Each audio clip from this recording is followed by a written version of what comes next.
Well, obviously we have a rapist in Lincoln Park. He's climbing in your windows. He's snatching your people up, trying to rape them. So y'all need to hide your kids, hide your wife, and hide your husband because they raping everybody out here.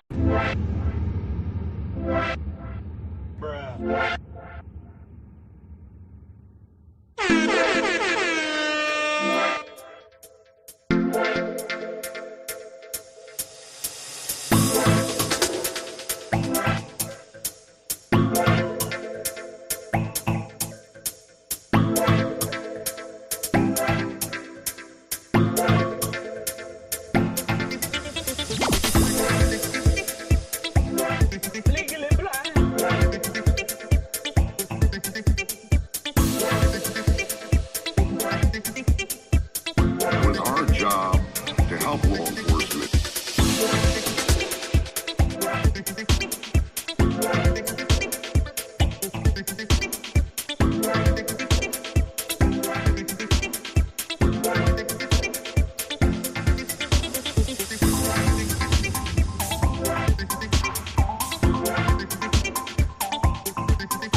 Not productive. It's kind of gross and icky, and I feel like it tells us more about them than the people they're trying to degrade. They're always trying to degrade someone.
Boff is a fucking terrorist.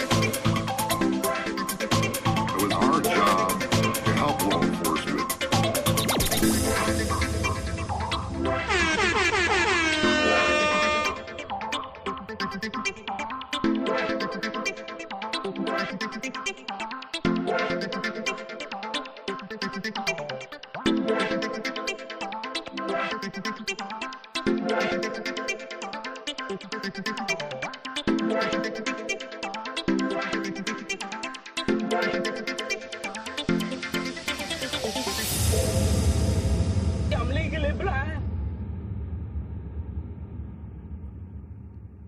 All right, hello and welcome. Hey, welcome to the Prof Show. Let me do a sound check, make sure you can hear me. All right, that looks like it's working. So welcome everybody. Today's Wednesday, November 5th. It's been a little few days since I've seen you. Today is nevertheless Wednesday, November 5th, and we got a lot to get into, try to knock it out before I get out of here, which hopefully is sooner rather than later. But yeah, that's what's going on. So let me say hello to everybody in the chat. I appreciate you being here today. You don't have to be here, so that you're here is a treat and it's special. So thanks for being here, and including the haters. Hey, bruh. Today's show is called Delphi, Jerry, and the Truth, Part 2. Today we're going to be reading from page 95 forward in the Jerry Holman deposition, and we'll be getting to that momentarily. But I want to say hello to everybody who's here first. So if you're not into that and you're on the replay, stop whining about it and just forward through it. You don't have to let me know that it's annoying that it's 10 minutes before we get into the content. So it's fine. Okay, it's fine. And while we're here, notice that I've pinned the link tree at the top of the chat. The link tree is where you can find my email address. Don't send me any unsolicited emails that are rude. Just be nice if you want to send me a nice email. I got a psychotic email earlier today. I'm going to share that one with you too. But no, in the link tree, we got the Twitch channel is linked there. You can go and subscribe or follow on Twitch. Okay, would appreciate having you there. It's nice over there. I also got the GoFundMe, which I'm going to ask Shibby to post every minute or two. The GoFundMe is important. Okay, we're not even anywhere near the goal, which is a goddamn shame because it's kind of funny with the GoFundMe that they can raise $40,000 for experts, no problem, and not use it. They can raise $5,000 for transcripts and not use it. But it's like pulling teeth to get anyone to do a fundraiser for old prof. Okay, so I've asked you to support at the GoFundMe for ongoing content. So we'll talk about that later as well too, because the way it's working out, we got some changes coming, but we'll talk about that. Anyway, link tree, everything's in the link tree that you need to find is my point. So it's pinned at the top of the chat, and it's in the channel description for anyone on the replay who's complaining about not being able to find the chat. So anyway, with that being said, I want to welcome in my viewers to give the haters something else to complain about before they leave. They're going to let me know how they hate that I say hello to everybody. So David Rogers, Fur Baby Daddy, Oleg Cat, Brenda Mays, Carla Ann, Sweet Dude Shibby, Rebecca Ann, hello, Jimmy Jones, Snoop Sleuth, Oleg Cat, as I said, Trial Junkie, Moonwind, okay, Four Pit Bulls Across America, hello to you. Welcome in my friend Four Pits. Go subscribe to his channel. There's funny comedic relief on his channel. Go check it out. You guys need to lighten up a bit. Okay, support with Stefa. Hello to you. All right, Moonwind. Okay. Trial Junkie. Oleg Cat. Carla Ann. Heavy Metal Rehab. Hello, hello. Paula Fitzhenry. Hello. Nicole Watt. Hello to you. Commentator Root. Hello to you. Thank you for saying hello to everybody. Carla Ann. Okay, Dr. Corbo. Hello to you. Sean Bianchi. Good to see you, Sean. Welcome in. Welcome in. All right. There you go. Lisa's here. Hey, Lisa. Good to see you. Okay. All right. Good to see everybody. Okay. Gaslight You. Welcome. Good to see you. All right. All right. Sunflower Lola. Hello to you. Deb 731. Good to see you. All right. Miss Pie Crust. Hey. Afternoon. Hello, Christina. Okay. Good to see you. Okay. Boom, boom, boom. I think I caught everybody. If I didn't, apologize for that. And if I didn't catch you, just go ahead and say hi to me, and I'll try to say hello to you.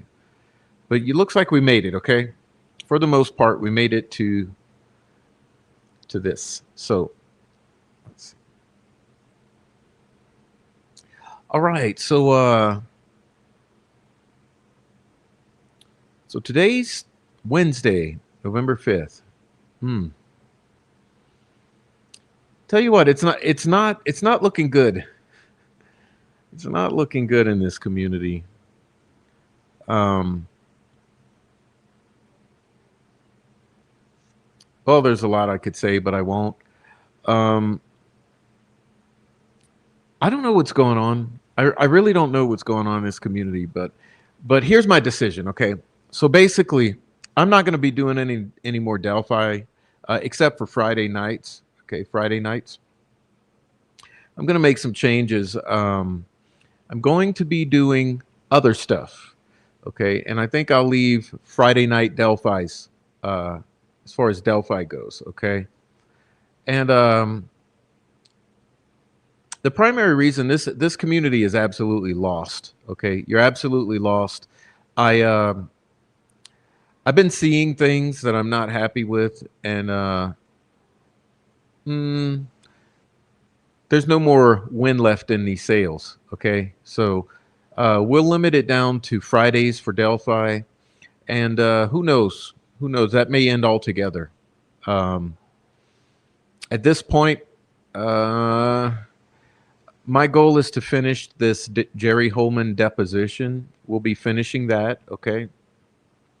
And it may take me another one or two shows aside from this one to finish that. But when we're done with the Jerry Holman, I think I'm going to be done for the most part because yeah, it's just not happening. And what I'm seeing elsewhere too is equally disturbing.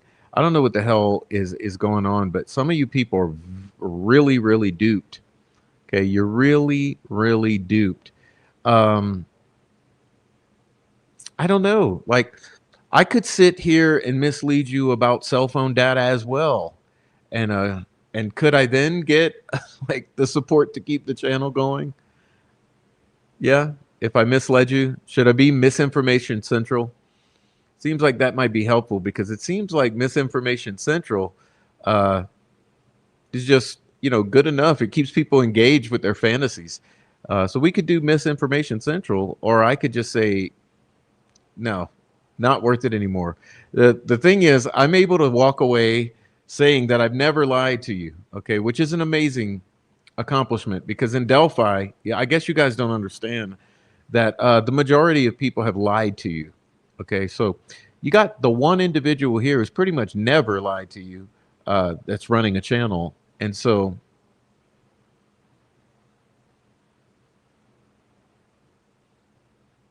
I think it's pretty strange. It's pretty strange. I think people are, like I said many times before, this is a consumer-based society. So people come to YouTube as consumers of Delphi. So they just want to gobble up whatever kind of dopamine hits you can serve them, and make them feel they're doing something important, give them all these breadcrumbs, lead them on countless pointless rabbit trails, which is what Misinformation Central does. And it just seems like it's enough. It's enough. Um, so with that being said, this will be our last weekday Delphi show. We'll stick with Friday nights like you guys are used to for a little bit. And anyway, I think that if you guys are not understanding yet that there are people at work trying to sabotage the appeal, then you got some learning to do. There are also people at work consistently inserting misinformation into this narrative. And I think that it's important that you understand that there is misinformation being served up on a silver platter and you're just gobbling it all up. So you got the misinformation, you got the disinformation, you got the people who are trying to literally sabotage the appeal. It's not good enough that they've already sabotaged the defense team. So, see, they've already sabotaged Rick Allen and his defense. Well, now the goal is to sabotage or derail the appeals because the whole point is to make this conviction stick. Okay? So, it's I don't know, man. I've tried to show you for so long, for 3 years, ever since I've been here. And, it's funny. I ask you this. Who else do you see getting attacked from both sides? You know, it's a rhetorical question, so to speak. But who else do you see getting attacked from both sides so viciously for 3 years?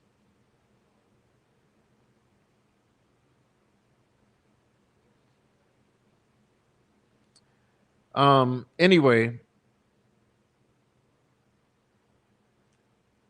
if the public allows the misinformation, the disinformation, and the individuals who are steering the narrative to derail this and make this conviction stick and thereby bury Delphi forever, then this is what the community deserves. Remember, this is called justice for Abby and Libby.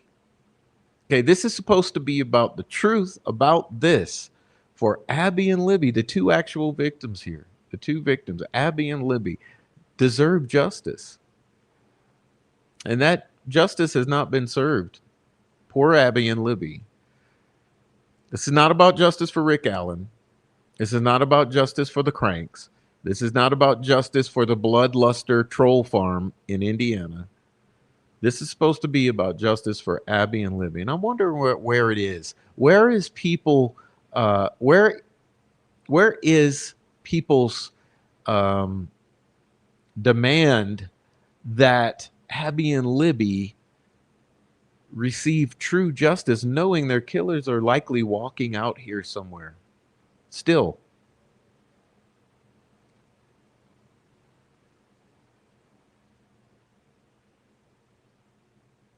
Because it's going to be what the community allows.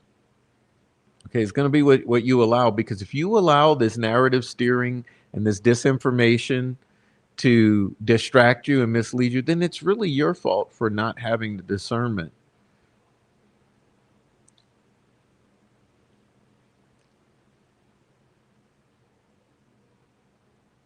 But all I can do is scream it from the rooftops and hope that someday people hear it.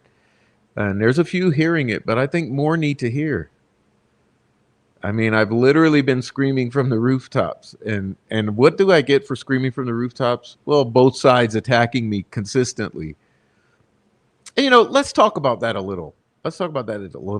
Because, you know, I've become aware that the weaponization of my local law enforcement is much worse than I thought. Because my officer, who I primarily interact with, was good enough to have a little man-to-man with me.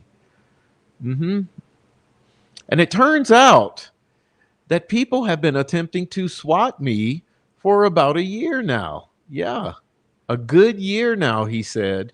There's been several swatting attempts. With, I mean, major stuff, okay? Like, for instance, somebody calling and saying that I needed a welfare check. I was planning on unaliving myself with a child in the house. Yeah, that was new to me. And a few others. And he said, Mr. Prof, he said, why don't you just come on to the station and I'll print you out all of the false reports at 25 cents a page. Well, maybe it's 50. It's either 25 or 50 cents a page. He says, yeah, bring some cash. He said, but I'll print you out all those false reports, 25 cents per page. And it's a handful of them. Therefore, you can bring them to the court and try to have something done about this.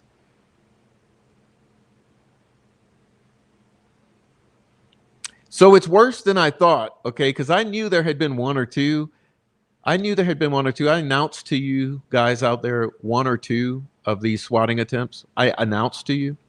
Little did I know there had been a handful. And, you know, I have a feeling I may be able to find out who they came from, since I'm going to get all the reports and all. Anyway, it should help with the judge. So,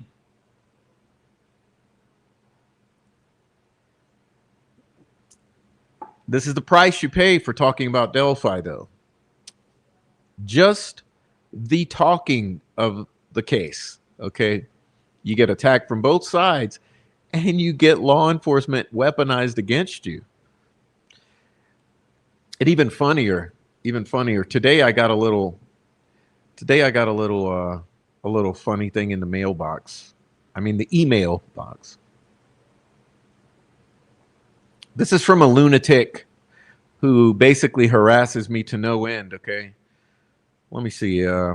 This says, this is in response to me saying, hey, why don't you just stay out of my channel and leave YouTube alone? Put the YouTube down for a while. Number one, I'm not a child and you are not my teacher. You have accused me many times of being someone else. Yeah, that's because you operate 35 fucking catfish accounts. Okay, so how about stop using dozens of alt accounts and maybe you won't be suspected of using an alt account. Number two, my identity has been stolen by Laura. You know this already. Just like Professor Pug, you are not always right. How does someone steal your identity? You mean fake accounts? I don't understand this. I will never leave this case. You may want me to, but I'm in charge of myself. So tough shit. Now, here's where he gets rich. Starts to get rich. 3 years of you steering a narrative, yet holding hostage of any information that you received from others. Hold on. I think what this means is that you serve bullshit. Okay, so let's talk about what that one means.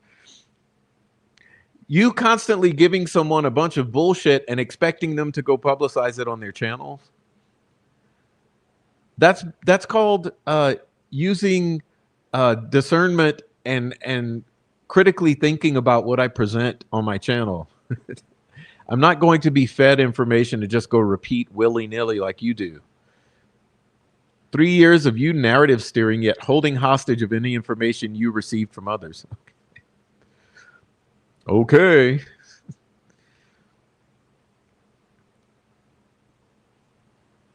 I don't farm out any subs for anything. I have way more information on this case as an independent than you do. Sure. I actually know the truth. Okay, bring it to the FBI, please. You probably do, but also never share it. Not that I haven't been totally transparent. I don't know what you are waiting for. Deleting all your old stuff proves that you have hijacked any info that could have been helpful. Any info you have is not in your content of what you are babbling over. It's in the chat that matters. Oh, sure. Not you. Then why were you in my chat? I don't know why you are so involved because you are not helping Rick. You don't want Kathy to see your old content because of your fake ass narrative steering for 3 years. Yes, you said he was definitely guilty of something, but you harbored your info to keep your show going. You thought because your informant, Mr. Williams, told you inside scoop along with Lilith and Noe, now you want to backtrack. I told you about Lilith and you wouldn't believe me because you were too involved in the lies of an informant for prosecution. Let's not forget Laura sending you through many rabbit holes to come up empty. Well, not you, but your peeps. Then what does that have to do with me, dumbass? You finally, 3 years later, are starting to leave mouse crumbs anywhere you go. Fuck that. Tell the truth. What, that I got psychos stalking me and harassing me ever since I stepped foot on this case? Yeah, that's the truth. Psychos like you on the internet. We aren't waiting for an appeal. That's what you want because you are making a living off Rick's case. Typical. Excuse me. What are you going to do? What? How are you not going to wait for an appeal? You guys going to continue leaking discovery, putting Rick's future at risk? I mean, that clearly seems to be the MO. Now, have you guys noticed this? Okay, the cranks call a blackout. The cranks call a blackout. And who do they send? This one. This one who says, you're a state actor. We aren't waiting for an appeal. Well, clearly the cranks are not waiting for an appeal. Michael Osbrook right now is talking about circumventing the appeals process, and he's hinting that there's going to be some original action brought to the Supreme Court or something. Like, do you realize that Kathy Allen does not want these cranks touching her husband's case whatsoever? And they have consistently gone against her will for the past year. That's right. And they want to derail the appeal. They don't want an appeal. The point here is to derail the appeal. That's why she says here, we're not waiting for an appeal. We'll just leak everything now and derail this motherfucker right now.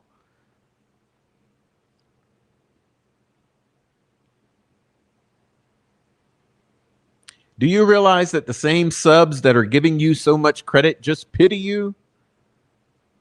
But they have a great time in chat. Not related to the case, yet you allow it for the Benjamins. You are creepy. Well, first of all, the only one given Benjamins around here is Mark Ellis, and he doesn't even participate in all the bullshit in the chat. You make 0 sense. Okay? The chat is open for people to get along and have a good time in the chat. No, look, you're the same one who you came in causing all this chaos in a recent live stream. You came in my chat, tried to totally derail it, saying that Hebby was being stalked or doxxed on Facebook or something. Just total bullshit drama you bring into my chat like you do every single time, and you get upset when someone boots you out.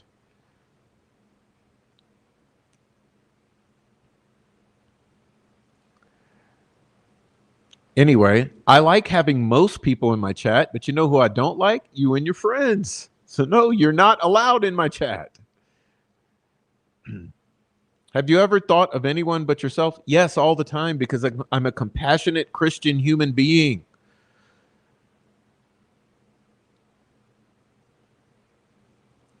You are selfish, greedy, repulsive, and you are a plant, all caps. So hold on. So out of everyone on YouTube publicly discussing this case, I'm the plant? Really? Really? Really? So HCC is not a plant. So you're not a plant. So Laura's not a plant.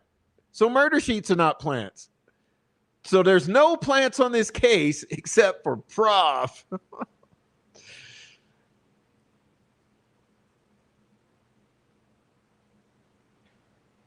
You are selfish, greedy, and repulsive, and you are a plant. It's all coming together now. You want to be in control at all times. It can't handle when you aren't. You are just grifting like your other buddy. G. You are no better than him. Hey, who's G? Who's G? Is it Ruckus? I don't know. Maybe Ruckus. Yeah. I'm pretty much better than Ruckus. I can promise you that. I mean, he did mass leak all the crime scene photos, and he lied, and he cock-blocked grown men and shit. He's done a lot of weird shit. And anyway, I think I'm a little better than G, at least, if that's who we're talking about. And why would you recruit Laura? She's a pro-guilt liar. Who the fuck recruited Laura?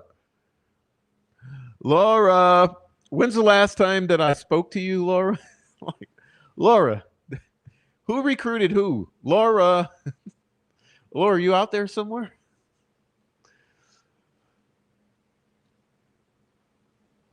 Why would you recruit Laura? She's pro-guilt.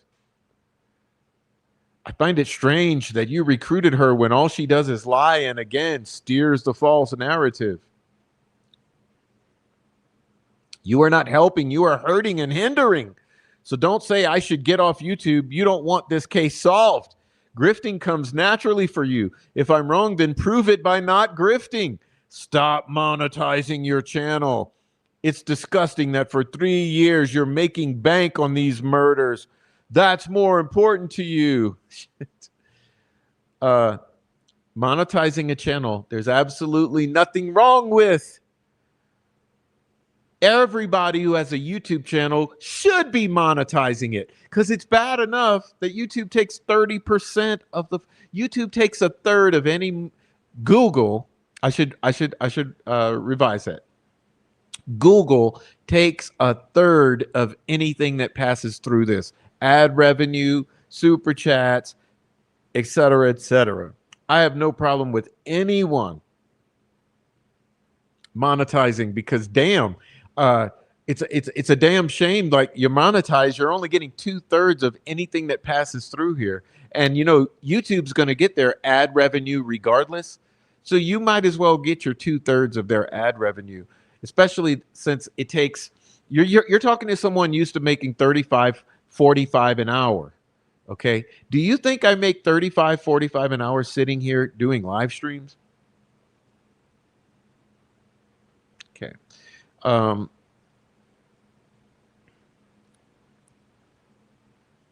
I will say ACB has been helping you. You couldn't have done this without him, her. He's guiding you, yet you still veer off to the bullshit narrative. He hands it to you on a silver platter. You don't listen or take advice. You think for yourself. Okay.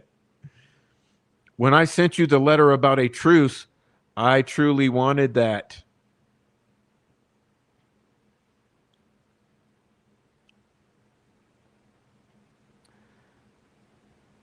Not to come into your chat or sub to you. I'm sick of you doxing me. Your day is coming. It's going to hit you so hard that your broken dick will fly off. Why don't you share who is protecting you since CJ left? It's all in the open. Tell the truth. Wait a minute. What? CJ? Why are we still bringing CJ into this? You see how these mean girls they cannot stop trying to drag CJ, who you haven't heard from in a year, kicking and screaming back into this? Why don't you share who is protecting you since CJ left? What does that even mean? It's all in the open. Tell the truth. You don't give a fuck about anybody's life. I don't feel sorry for you. Half your views are your haters. Good. That's it. Thanks, haters. Appreciate it. I'm sure you're watching now. You only have about 10 people in your chat. That makes you money by chatting and your comments after the show.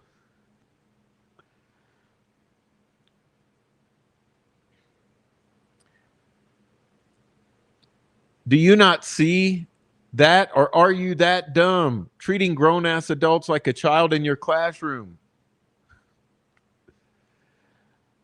I really don't want to argue with you. I was trying to warn Heather about her stalker, but you or Lisa G couldn't handle it. Fuck that dykey bitch. Ooh. Oh, you don't like the gays much, Tracy? You don't like the gays much? Eesh. You never know who these people are in real life. Oh, then you had the balls to call out Kayla. Really? After all she's done for you and baby prof, she is the nicest person in the world, and you did that to her. Oh, you mean Leslie? I haven't done a thing yet. You guys might want to knock the shit off. Every single thing she has said is true. You have a problem with anyone who questions you about the truth. You shouldn't have brought up your political views. Go Trump. Didn't anyone teach you that? Go Trump. To ban people and dox people because you can't handle, again, anyone who doesn't agree with you. She walked away from you quietly, but I can assure you, you lost one hell of a sub. Do you think I give a fuck about a single sub who's a lunatic? Your loss. She's sticking with the real truth finders. Nothing fake about her. I will always stick up for her. We've been friends for 3 years. Ha ha. Along with a few other subs. One's in your chat in every live. Oh, lol. The old ones, real ones. She couldn't tell you that, though. That's such bullshit. You are a woman hater. Woman hater. You know what? Notice what else they love to do. They love to make the prof a woman hater. Yes. Don't tell me you're not gay. It's written all over your face. Whoa. You don't like the gays, do you? What's wrong with the gays? I think the gays are pretty nice most times. I mean, bruh. I'm legally blind. Okay. Your mouth spews hate, and someday it's going to slap you like a 2-ton heavy thing.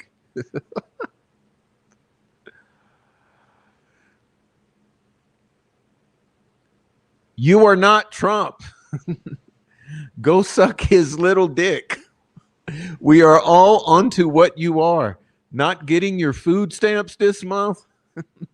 Well, you are grifting and laundering money with this case. It has been reported. So be real careful when you file your taxes. The IRS doesn't fuck around. You will see Honest Abe. We want you. Wait. So what is money laundering?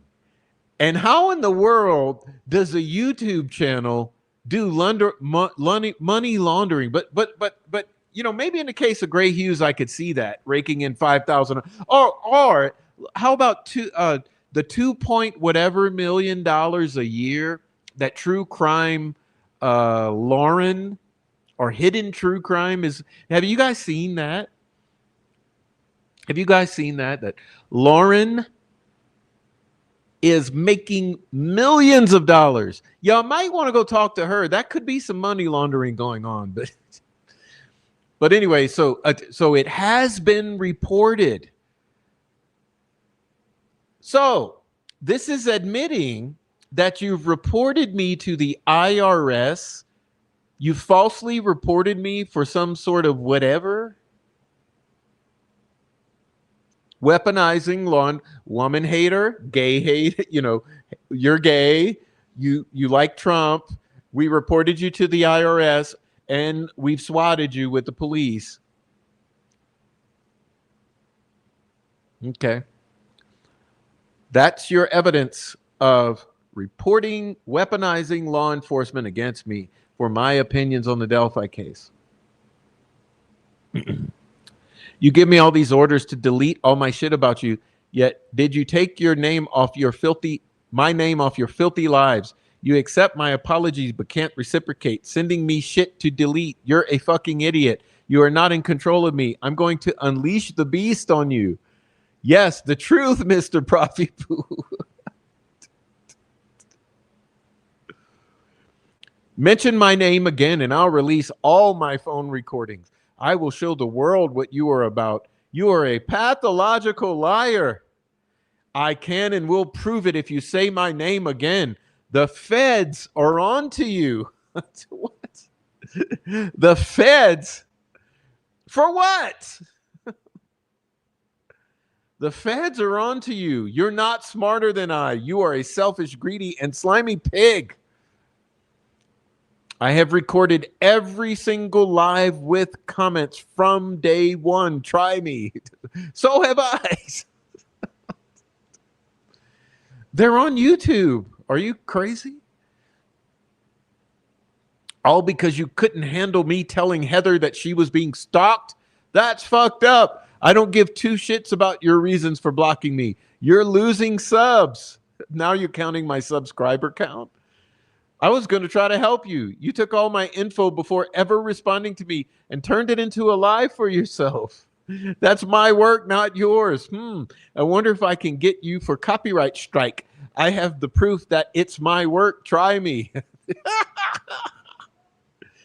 So fuck your husband. Screw your neighbor. Abuse your children. Grift off the poor. Fake your narrative. Oh my Well, God. obviously, we have a rapist in Lincoln Park. He's climbing in your windows. He's snatching your people up, trying to rape them. So y'all need to hide your kids, hide your wife, and hide your husband because they raping everybody out here. Oh my God. You can't make this up. Okay. Do you recall you saying some very damning comments in our phone calls? I do. Enjoy your day doxing people while you're just sitting pretty with your YouTube subreddit Rumble and or Tumble and any other scam to get you money for your pockets. Nobody actually cares about giving you money. They sub to you. That's not enough. Enjoy no food stamps. Trumpet. Keep blowing real hard. I can bring you down and destroy you. So keep it up, accusing me wrongfully. Laugh at you.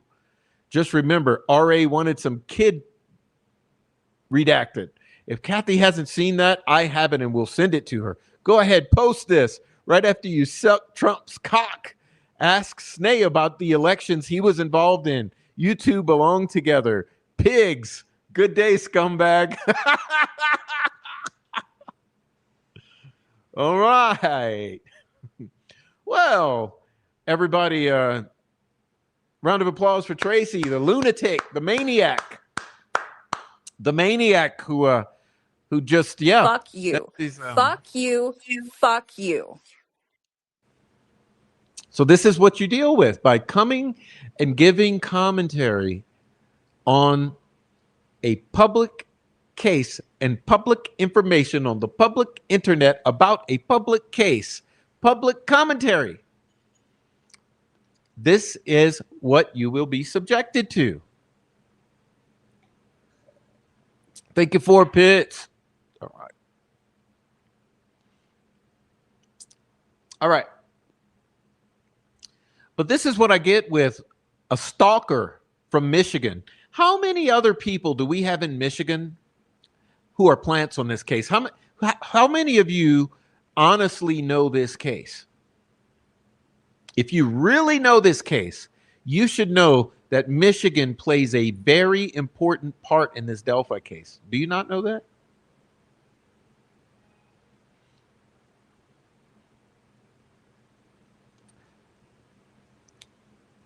Michigan is one of the nodes in this case. Okay, there's several nodes.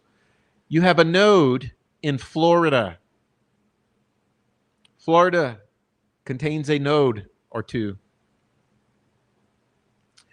You have a node in Michigan.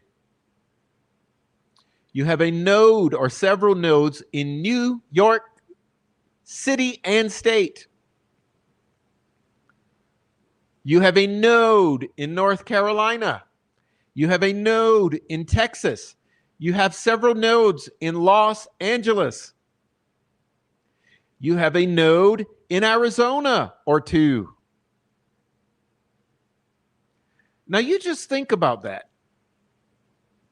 You think about that. Michigan, Texas, Florida, New York, North Carolina, Los Angeles.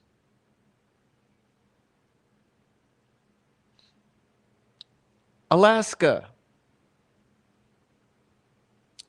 Illinois, Ohio.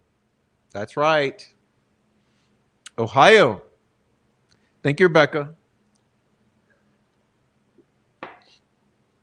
What is it with Ohio, Florida, New York, Texas, Michigan, Alaska, Los Angeles? What is it with this case?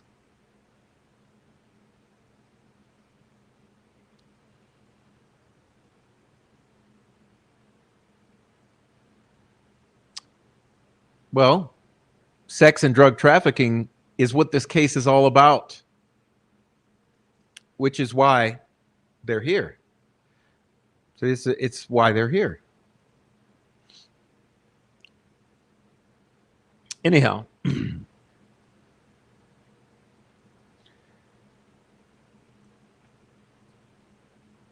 like I said, these people want wars. These people want wars. These people continuously instigate and provoke. And then when you want to know who they are, they lose their minds. Okay? For instance, we want to know about these people in Michigan. They lose their minds when we want to know about them. We want to know about these people in and from North Carolina. And when you want to know who they are, they lose their fucking minds. And how about the ones in Florida? Why is it that we have a trifecta of individuals in the same region of Florida who are all doing the same fuck shit behind this case?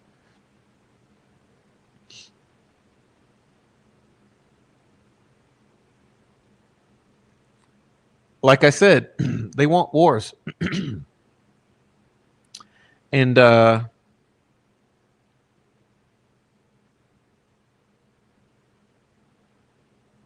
I'd rather not. I'd rather not. But if we want some wars, I'll go there with you. So my advice would be to knock the shit off. And if the shit doesn't get knocked off, then we'll start discussing you in more detail. But basically, we're not going to take any stalking, harassment, or cyberbullying from any of these states.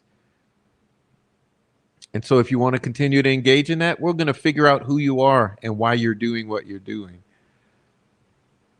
And I find it funny. It's always the ones to claim state actors. Sorry, I have... Ooh.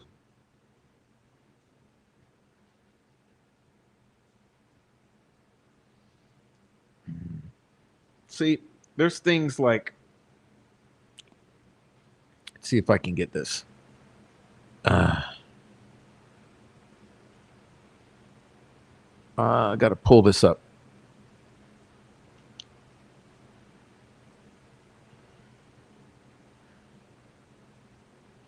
All right.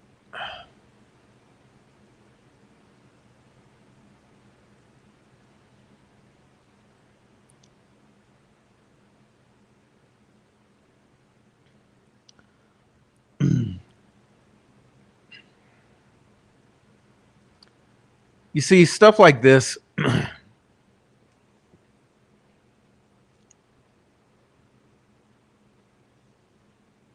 kind of like how the PR firm for the prosecution and Uniparty never became a centerfold argument for them until a few of us started questioning why veiled guilters were saying and doing veiled guilter things.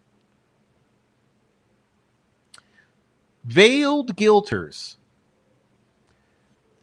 So do you really consider me, okay, Diana, Amy G, Adrian, are we all veiled guilters? Christina, do you really buy it? Like, this is an intelligence test, really. This is an intelligence test for the chat. Do you really buy that we are state actors who believe that Richard Allen was justifiably convicted and that he is guilty, and we're here pretending to be on the other side?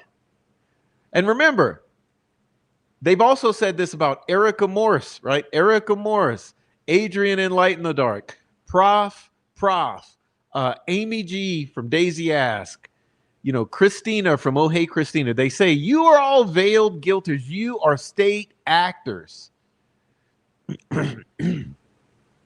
Like this one. Where is it? Plant. Plant. Where's the plant? Wait, is it page 1? Yeah, right in the middle of the page. Have you ever thought of anyone but yourself? You are selfish, greedy, repulsive, and you are a plant.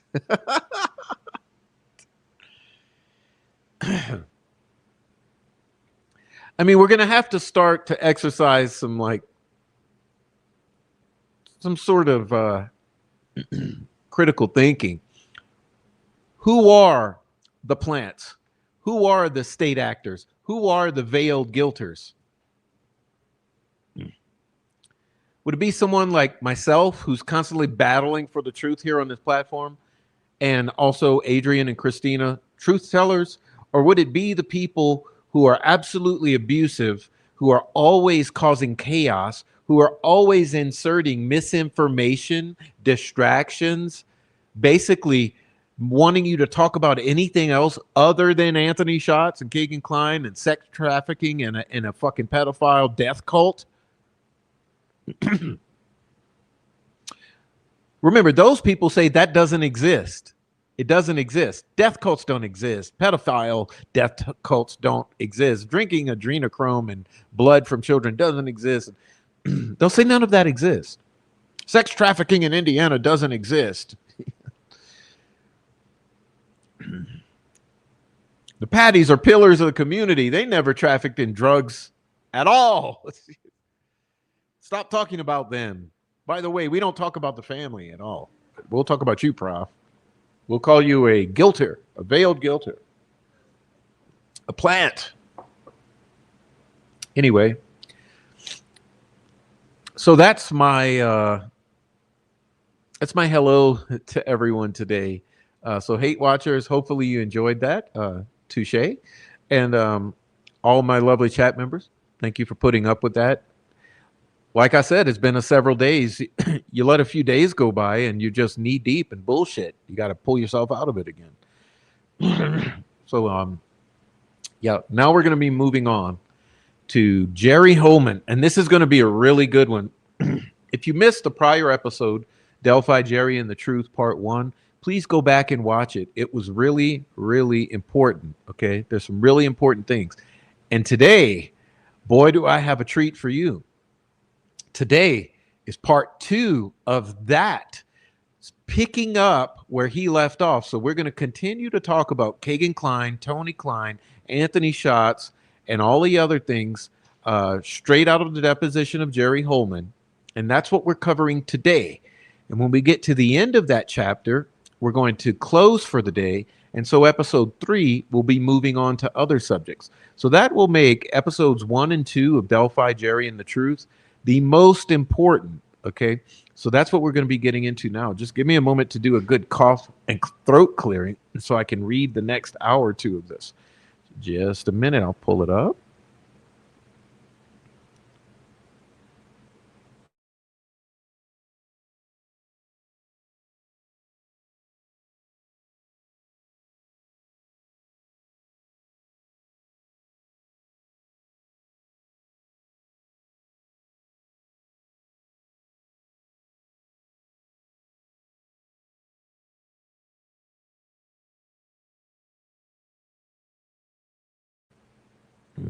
Okay, that feels better. Thanks everybody for putting up with me.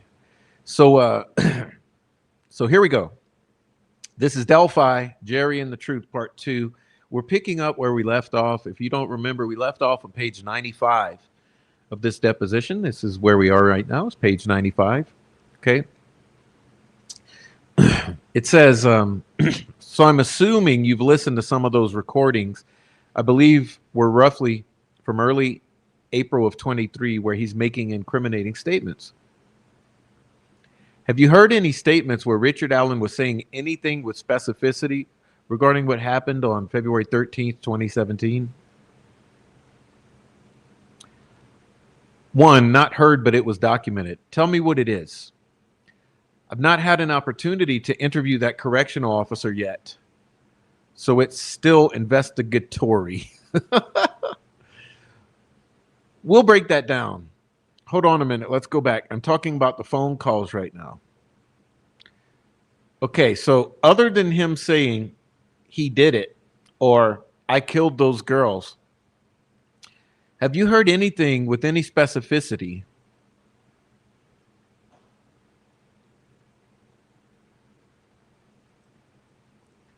other than that on any phone calls? No. So then the next step is that you're aware that during his incarceration that he's communicated with people at the prison, whether they be officials or inmates or whatever, right? Yes.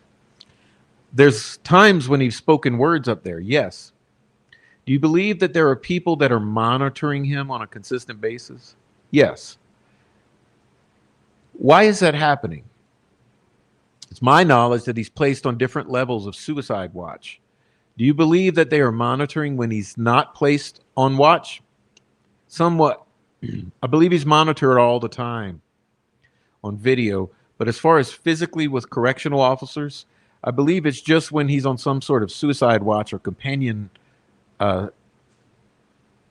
suicide companion. Are you familiar with this? I'll call it this companion program that they have employed at the prison. Very little.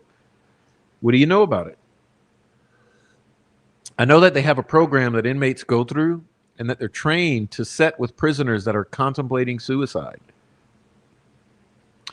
So they only have the companions when they're dealing with those types of prisoners. That's my knowledge. I may be wrong, but that's what I was told. And who told you that? The correctional facility. I don't remember exactly who. So with regard to his communications with other humans, non-phone communications, are you aware of any information that suggests that Richard Allen has said anything specific about his involvement in this case? Yes. What is that information? We haven't interviewed him yet. Do you want me to answer it? McClellan says, yes, you can. It was documented that he stated he used a box knife to kill the girls and that he disposed that box knife, box cutter, at the CBS dumpster.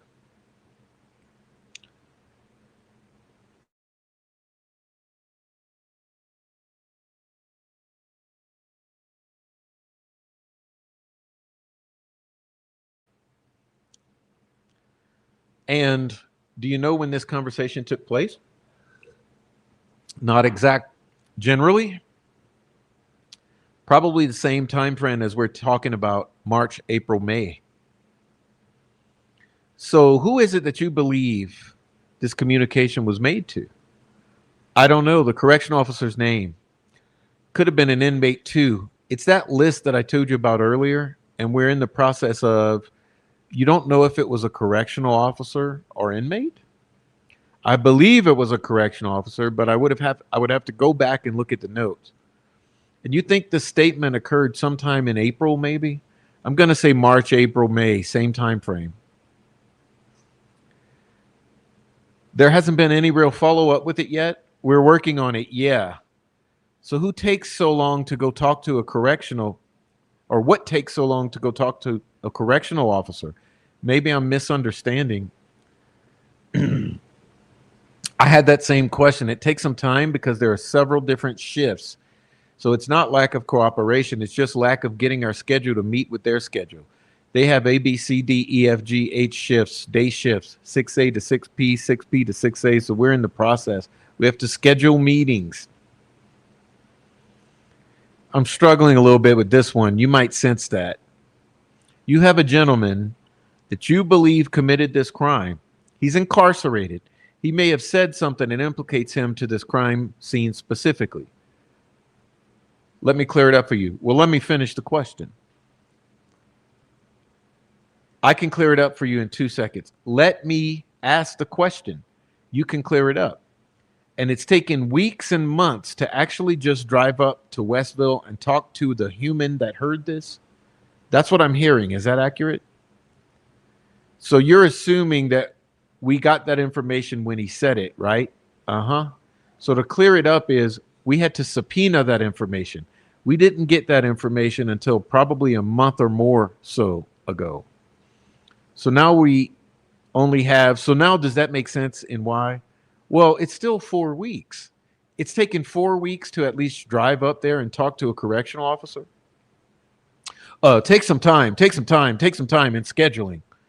So the answer is, it's taken that long, but it's taken a few weeks. Yes, I don't know exactly when we got the information. Then we had to go through the information. We probably spent several weeks going through all the information. Why did you have to get a subpoena? It's just what the Department of Corrections required us to do. So then how was it that you learned of this information in the first place? You wouldn't know to go get a subpoena unless you thought he was saying something, right? Well, what led us to believe his confessions to his wife, what led us to believe was his confessions to his wife, where he said, I killed Abby and Libby. So therefore, we requested any documentation verbally, audio, video. We got 1 million hours of audio, video that we're going through as well. So that takes time. So yeah, once we heard his statement, we as investigators said, hey, let's get everything, any written documentation that Richard Allen had with anybody, any audio and video, that's what we want. So that's what we subpoenaed through the courts, and that's what we got, a ton of information. So let me pause. Okay, let's pause this. So you guys all might remember that all of this in April, remember, April and May were the height of his psychotic episode. Does everyone recall that? I know it's hard to remember everything, but do you all remember that April and May were when he was at the absolute height of his psychosis? That's when he was having man-down incidents. He was eating his own feces. He was banging his head into the wall. He was being forcibly medicated. Remember, that's all March, April, May, June. March, April, May. April, May. April, May. Okay?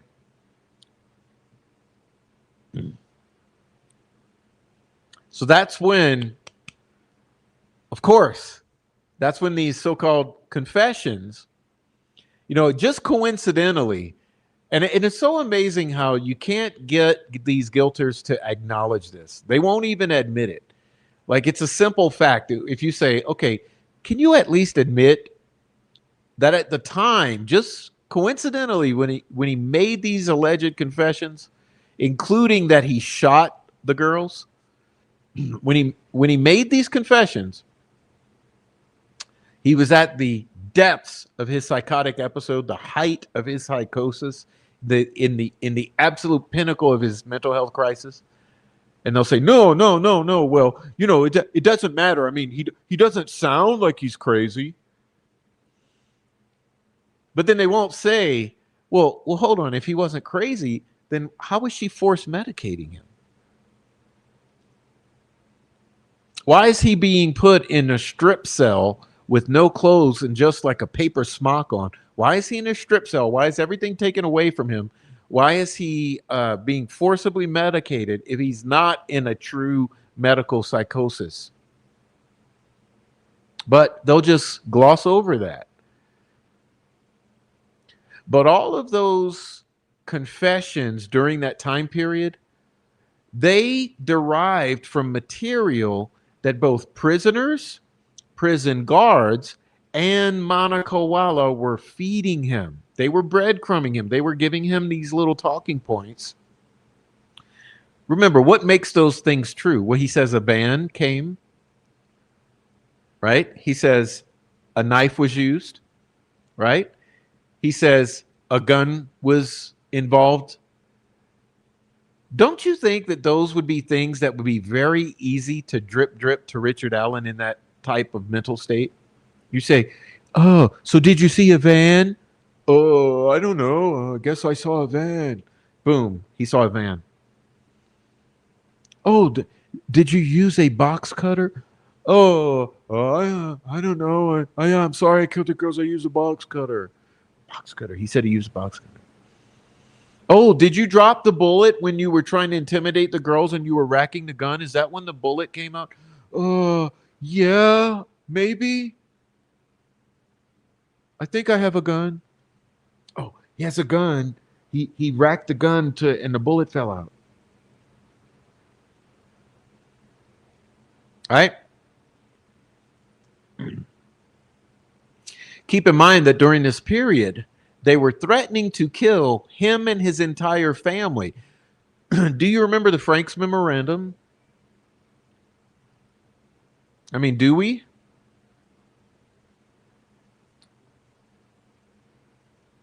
Is this it?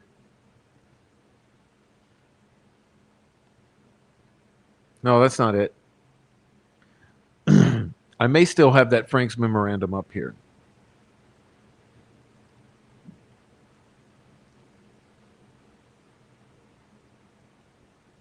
I'm not really gonna. I'm not gonna worry about it. But remember, in the Franks memorandum, he's asking multiple times, and I've shown this before, and I can hand it to you on a silver platter if you need it. Okay, so if you need it, email me. I'll hand it to you on a silver platter. He's asking, is my wife alive? Is my family alive? Is my wife okay? Is my family okay? Okay, all of that's happening. You have another inmate, Robert Baston, is writing multiple letters to the court and saying, these inmates here are threatening to kill Richard Allen constantly. They're threatening to kill Richard Allen.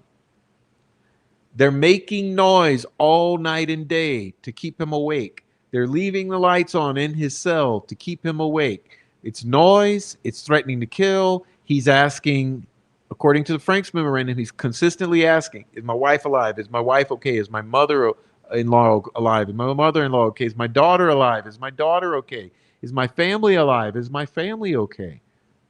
You don't think that that indicates that they're threatening to kill Richard Allen, which verifies the information Robert Baston was concerned about? Right? They're constantly threatening to kill him. They're putting a shock vest on him. They're shocking him with the shock vest. They have him in freezing cold in a paper smock. They're fucking with his food, right? They're making all this noise. They're threatening to kill him. The guards are threatening to kill him. That I would guarantee you that the suicide companions, I guarantee you, were probably also threatening to kill him.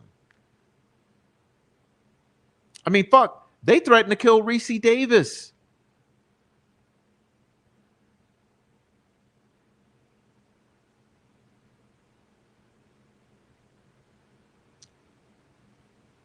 So does it not make sense that all of that is happening?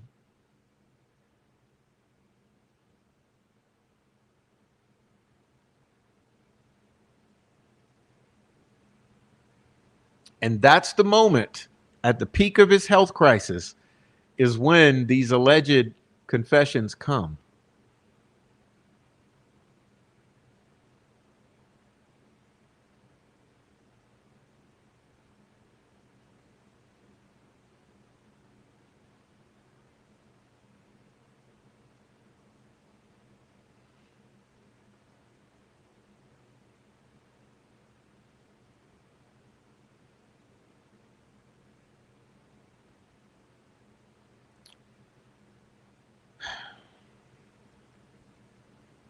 All right.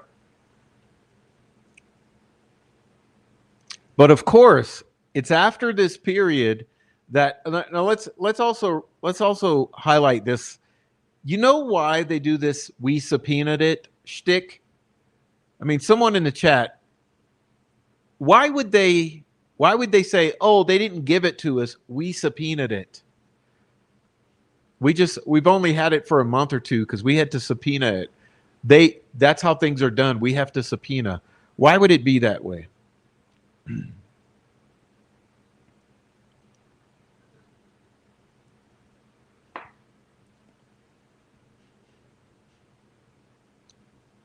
trying to give you a moment to answer it in the chat before I move on. Why would the process be we subpoenaed it? Let me clear my throat again.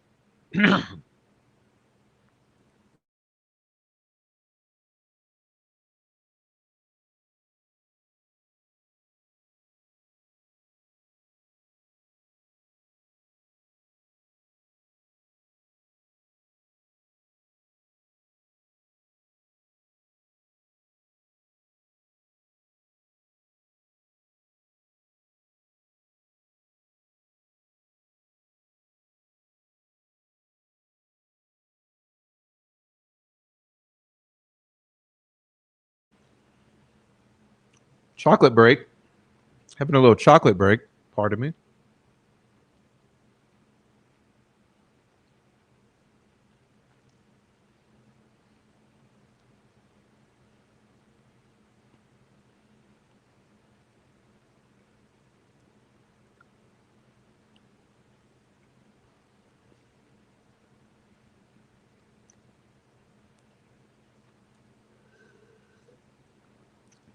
No, they do it to safeguard it. Okay.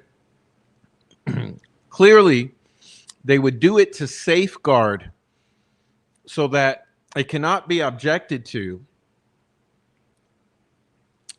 because they would have a legitimate copy. They can say, look, we subpoenaed this, and a judge ordered Westville to give us the information. Therefore, it's rock solid. And there won't be any back and forth or debating over whether that was legally obtained or not. Because obviously, if the judge ordered that it be handed over, then yes, it was legally obtained. All right, so let's continue.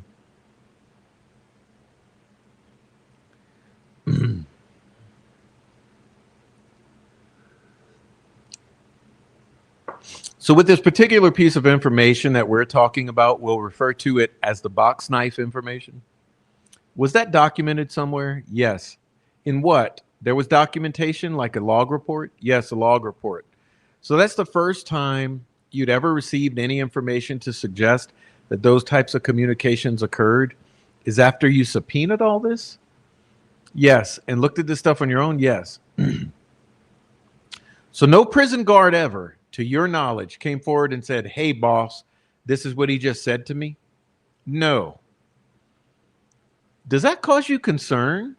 Does it concern you that a prison guard wouldn't report something that significant to one of their, I'll call it their brass or somebody higher up in the chain of command? I don't know if he reported it to his chain of command, but it was never relayed to us. No. You haven't investigated that side of it yet? No. Why did it take so long for us to get something this damn important? No, we have not. Are you curious about that as you sit here today? Oh, yeah, absolutely. Anything else other than the statement that you're aware of that was spoken by Richard Allen that implicates him in these crimes? No. Was there any evidence to suggest that there was a box cutter involved in the crimes in this case?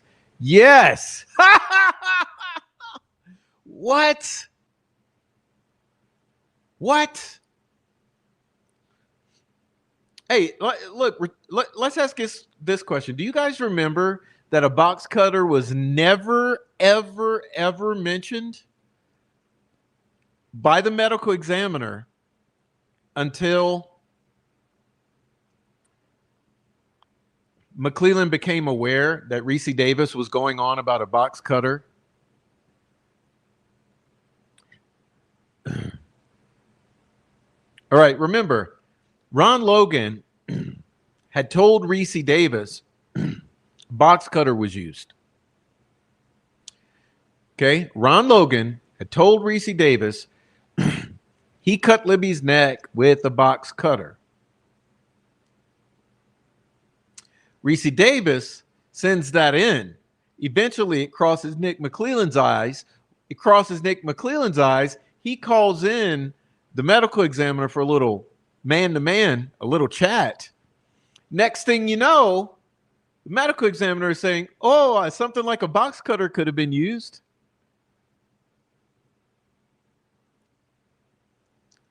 But see Jerry Holman's reply here. Yes, there's evidence. So he says, what's that? Well, they're wounds, obviously. Both girls. They're incised wounds or whatever? They're what? They're incised wounds, incisions? Yes. That's what I expected you to say. Is there anything beyond that forensically that suggests, hey, this was a box cutter versus some other type of sharp object or metal object? No, just the autopsy referred to it as a sharp object. Oh, interesting, right? Interesting. Autopsy, which would be, you would think, the authoritative source. You know, when things were most pristine in this case, before all of this cover up had occurred for 5-6 years, before all of this time period, you would expect that the things from the autopsy would be more accurate than things subsequent in terms of injuries to the girls. And he says the autopsy referred to it as a sharp object. Oh, but suddenly now it's a box cutter.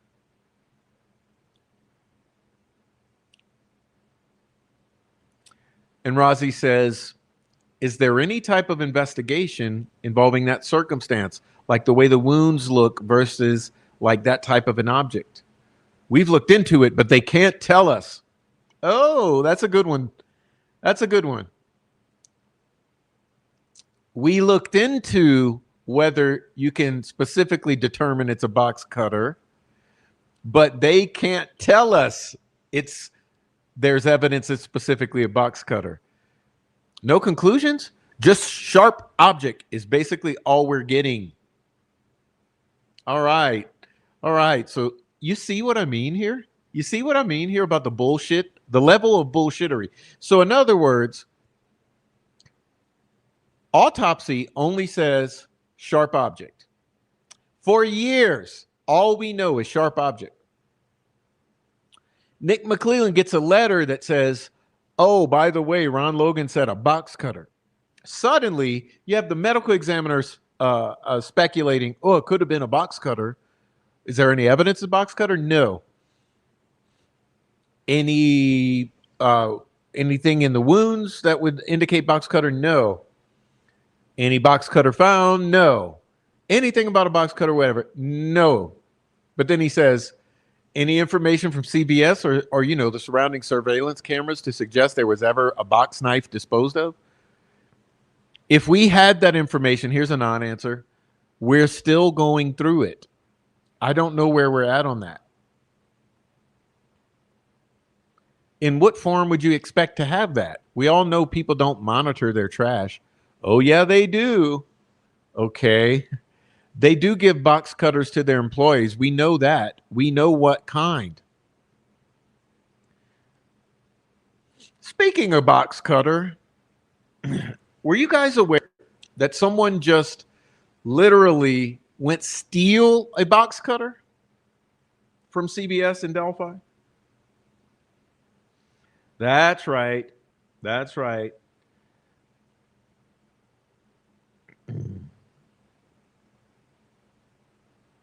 That's right. Let's see. Let's see if I can show you what I'm talking about.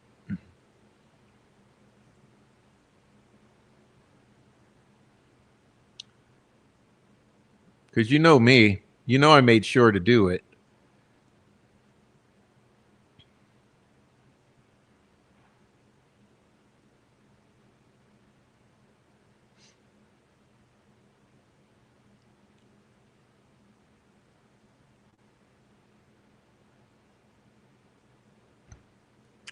Taken straight out of the Delphi CVS.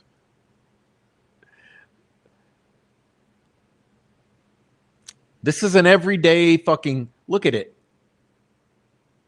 Do you really think that this would be a weapon of choice for killing someone?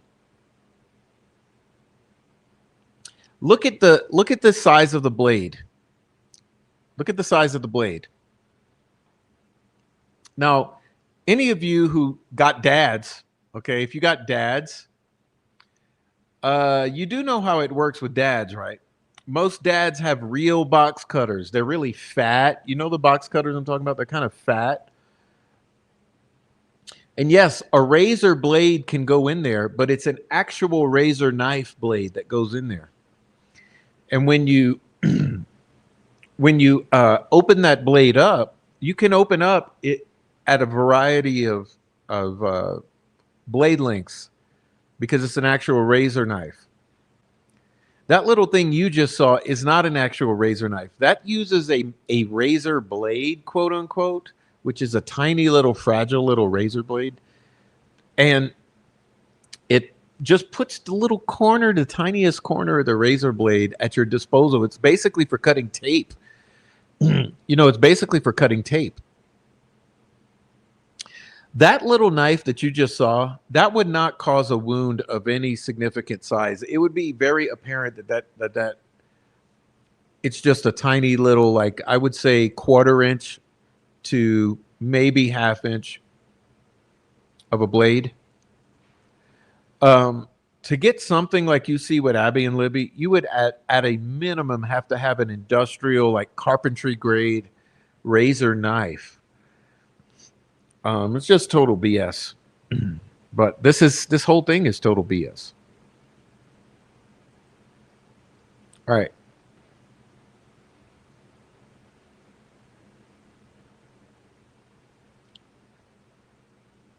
Anything else suggest that Richard Allen ever disposed of anything?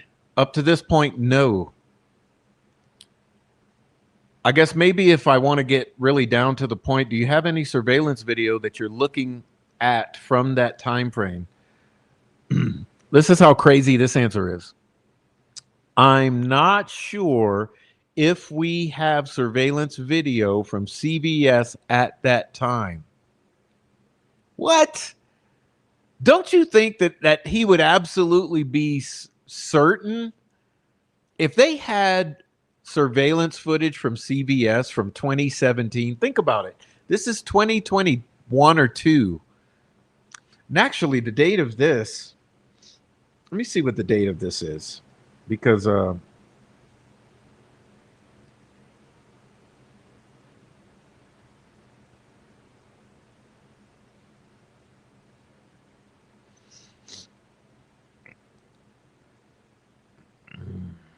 sorry, I'm just fumbling.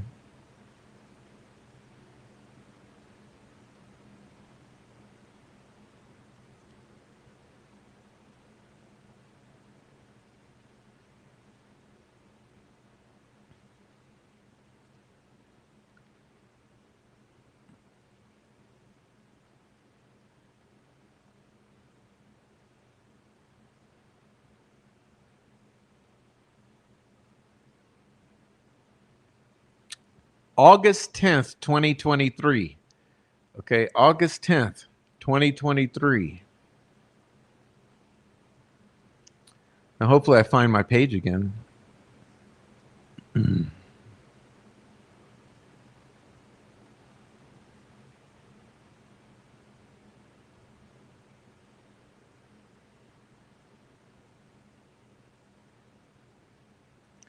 All right. So you think by August 10th, 2023, they would not have known whether or not they have the surveillance footage from CVS from 2017? Come on, man.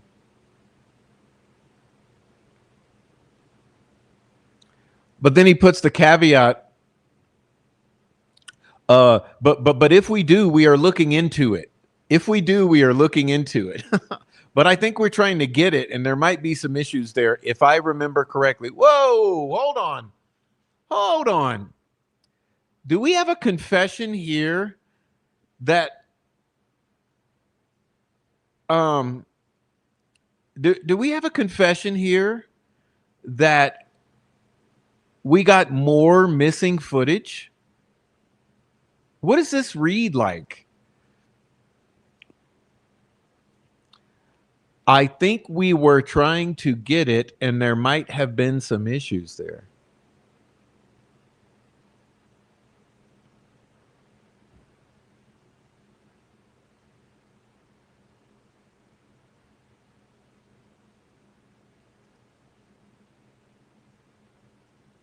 So you mean when you go to get footage from 2017 around the immediate time of the murders,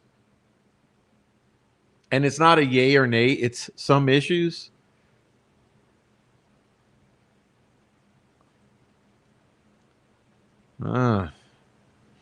Doesn't smell right. Everything's an issue with these people. Everything. So I think there has been some attempt to recover some video. That just happened more recently, or did that happen back when, let's say, in the fall or winter of 2022, when you started questioning him? Well, we probably, more than likely, if I remember correctly, how many caveats is that? How many caveats? Well, we probably, more than likely, if I remember correctly, that's 3. We probably, more than likely, if I remember correctly, we started asking for documentation, work records, things like that back then. And if we did have their surveillance, if we didn't have their surveillance video, which we more than likely might have, I don't know. I'd have to look. Then I'm sure we requested it.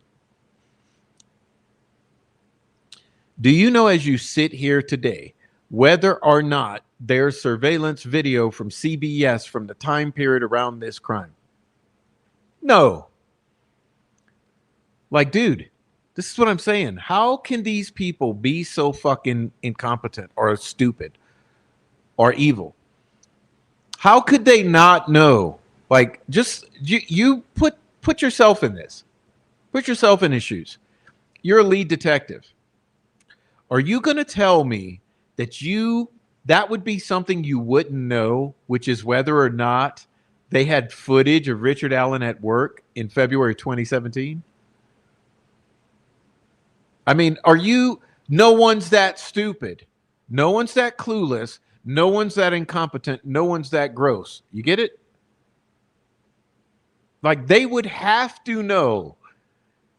It's his job to know. It would be one of the main things they're looking for is surveillance footage from his job about the week after the murders to see if he throws something in the dumpster or if someone comes through. Remember, at the time they were saying it's still under investigation. They're looking at all his connections. Remember? They're saying that there may be other parties involved. Remember, they're looking at the Kleins. They were trying to connect Tony Klein to Richard Allen. Remember? You're telling me they're not going and looking for that CBS footage from around the time of the murders to see if Tony Klein goes in CBS and talks to Richard Allen, and they could therefore prove that Richard Allen is connected to Tony Klein? Or if he's throwing away a knife or disposing of something in the trash, or if he's meeting with Garrett Kurtz or anybody fucking else that's ever been suspected of involvement in this crime, you don't think that they're going to be combing through the CBS surveillance footage to try to get a better idea of his life in February of 2017? I mean, dude, it would be one of the primary things that they would be looking at, which means he would absolutely know whether or not that existed or not. This is a big fucking joke. It's like it's a joke in your faces to make everybody look stupid. It's like, we're going to literally say this because we know that the public is so stupid that they'll believe anything. They'll buy it. They'll buy whatever we fucking say. So we could say that, oh yeah, I don't know if we have it or not, because the public is that stupid.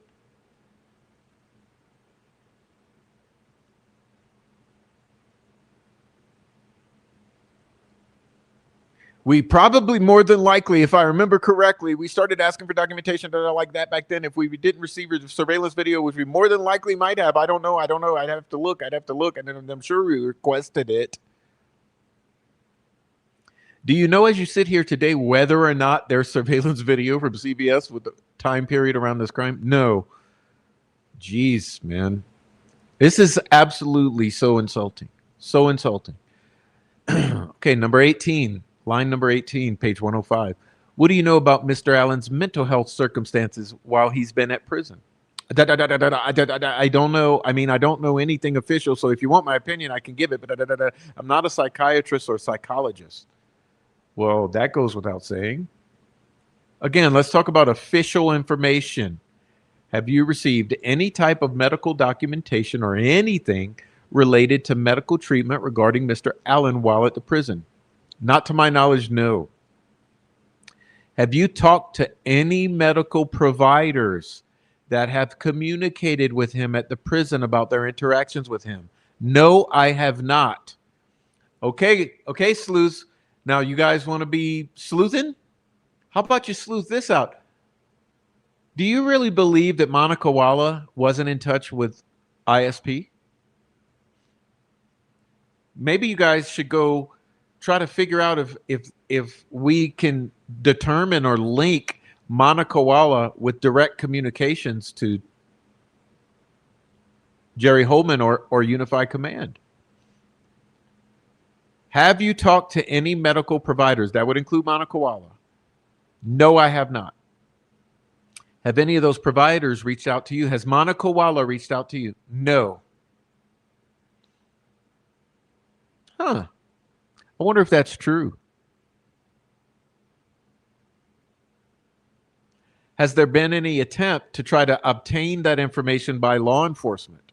Yes. What are those attempts? I believe that was information in our subpoena that we wanted, that I think the defense said no. Basically, the judge saying that she was going to protect that information. At this point, yes.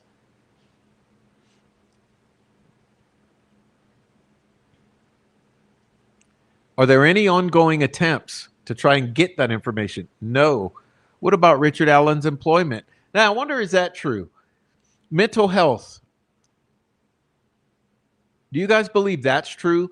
Do you believe that in August of 23, that there weren't ongoing attempts to get Richard Allen's mental health? Well, how the hell, if there weren't, then how the hell did Monica Walla come into this case as a witness?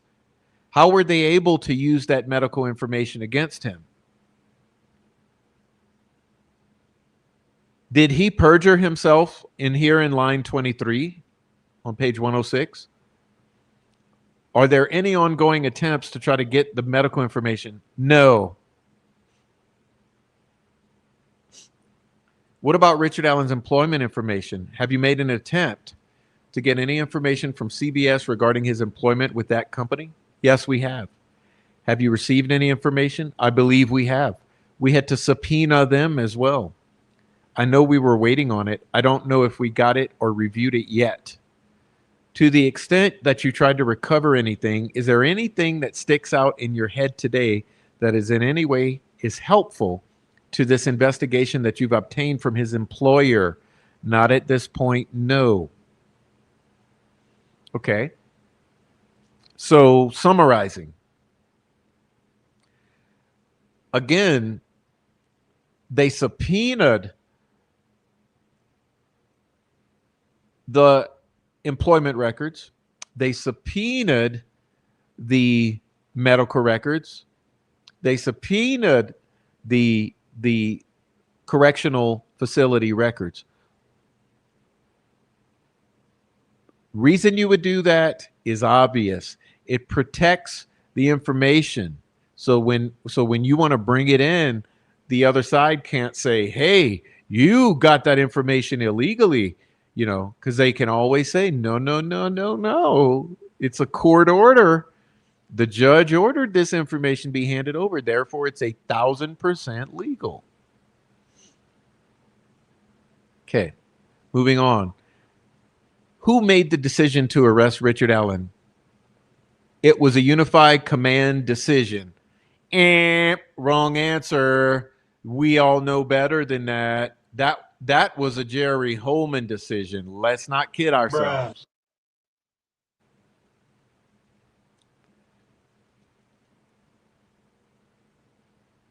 Who made the decision to arrest Richard Allen? You should have said me. Bruh. I'm legally blind.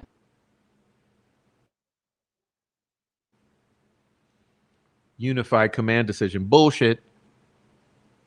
Was there any disagreement among the Unified Command about whether or not that was the right thing to do? No. All right. I guess we'll just believe that. If you would not have had those results from Miss Oberg in the lab, would you have arrested Mr. Allen? No. Oh, that's interesting then. That's interesting. So you can flip that and deduce that the only reason he claims they arrested Mr. Richard Allen was because they had Oberg's lab results. You see line number 20 to 23?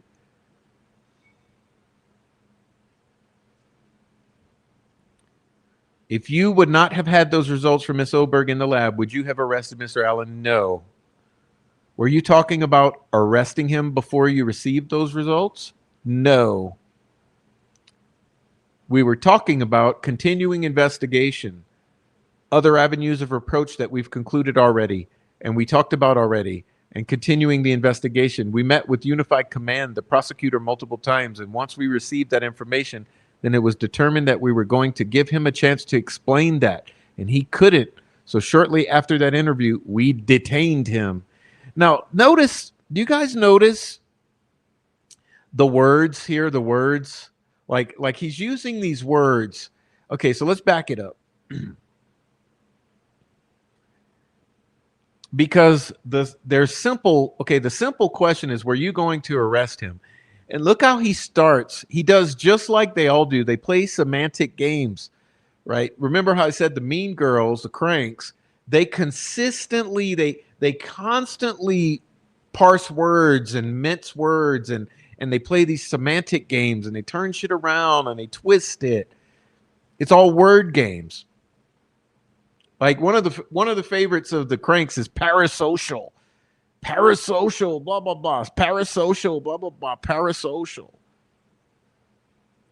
But look at how Jerry Holman, he has a similar pattern, right? It's investigations, under investigation, the prosecutor, the unified command, investigation, prosecutor, unified command. I'll put it this way. All the big words he uses.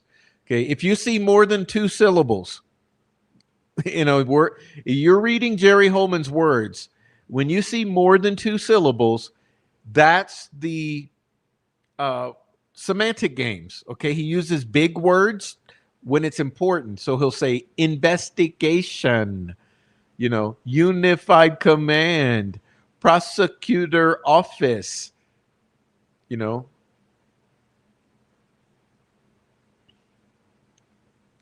subpoenas, prosecutor, subpoenas, investigation, unified command. All the multi-syllable words are the key terms he's been taught to use when you want to seem important and you want to justify something. All right. Are you aware of anyone else that has confessed to these crimes? There has been a few mental patients. There has been a few mental you mean have? There have been a few mental patients? Yeah, I think Greeno among them would probably be number one. Jay Harper has interviewed a couple, but their confession was so outrageous, it didn't match up with what we talked about earlier. Well, how about shooting those girls? How about shooting Abby and Libby? I mean, does that not seem insane to you? Raping? Did he say raping and shooting or something like that? Okay. We kept enough of the details close to our vest and protected the integrity of the investigation. So what this person was telling us, it was not. No, you didn't. Come on, dude. Do you know how many people from Delphi contacted me in my first year on the case? And they told me all about the crime scene. They literally told me there were sigils. Some of them use words like this. Okay, I had a few people call me from Carroll County, and they said, Prof, there were satanic symbols on them. Okay, some of them said there were Christian symbols on them. One woman even told me there was a cross from the cemetery that was brought over and put on their bodies or next to them.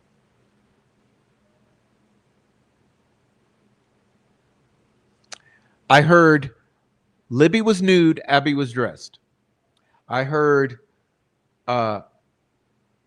One of them was assaulted, S-a'd. One of them was S-a'd. I heard both their throats were cut. So let's see. Throats cut. One was nude, one was dressed. There were sticks on their bodies in the form of satanic symbols. All of that was told to me before I even came onto YouTube. Remember, I told you when I first came into the case, all I had was a Discord. So when I had my Discord first opened up, I had people call me from Delphi and tell me all of those things. And what was that? In 2021? Maybe? I don't even recall now. But that's the sanctity of the investigation. Remember, the crime scene photos were also out back then. And also, remember David Erskine. Remember, David Erskine there were his text messages floating out there in which he described aspects of the crime scene.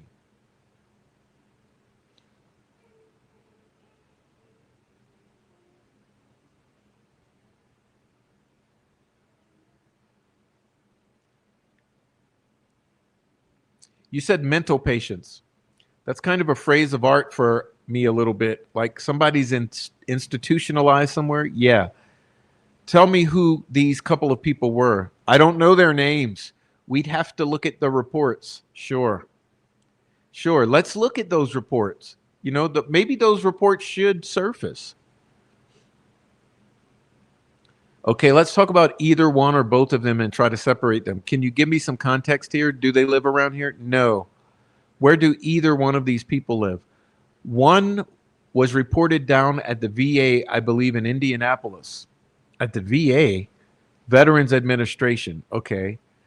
The other one was in another hospital down in Indy. He's being treated for mental illness.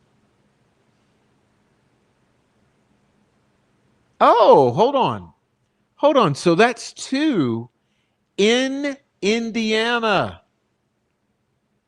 So you got 2 in Indiana. So the 2 you bring up are both in Indianapolis, in hospitals.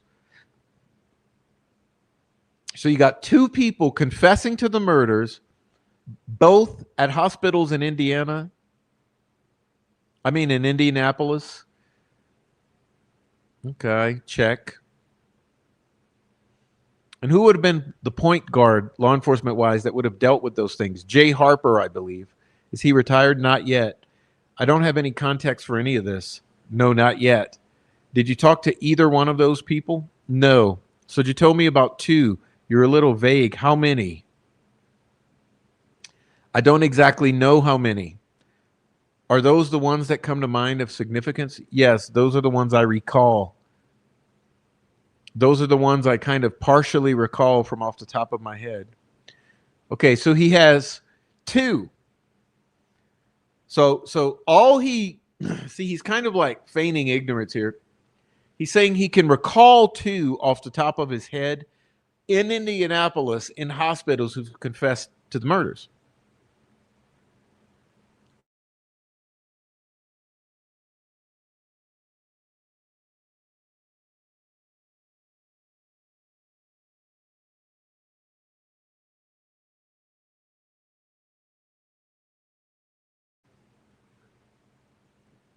All right. He says, any other confessions by anyone that you can think of outside of these VA hospitals or institutionalized people? Just what we talked about with Kagan Klein. Just what we talked about with Kagan Klein, not confessing to killing girls, but just being in communication with them and setting up meetings. Oh yeah, but you didn't know that him and Reese, that him and Ron Logan would both confess to Reese Davis. That both of them were involved, right? You didn't realize that Keegan and Ron would confess to Reese. So we got those as well too. So the idea is that because he kind of implicated himself partially, that he is responsible in some respect, I would agree with that. Am I articulating what you're trying to communicate? Yes. Anyone else that comes to mind that you're aware of? No.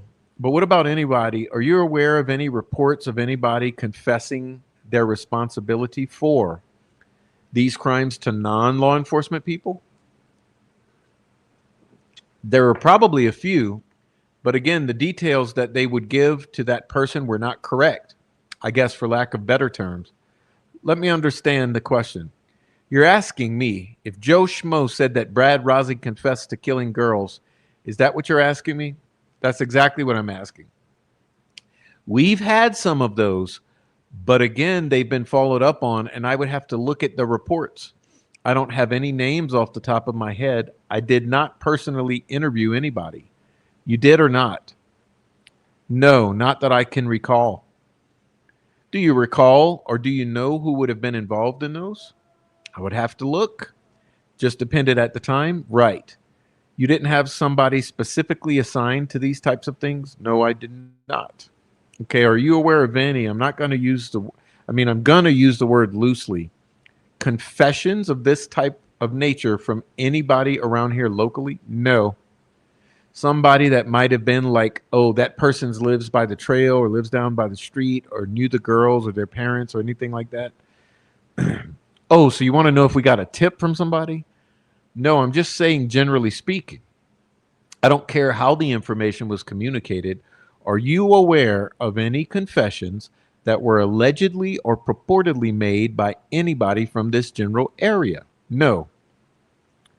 Not some guy at LaRue Carter down in Indy at the hospital or whatever. No, that's probably an old reference. I got it. I'm getting old. Nothing here regionally, generally speaking. Not that I can remember. Okay, so let's pause that and understand what he's saying.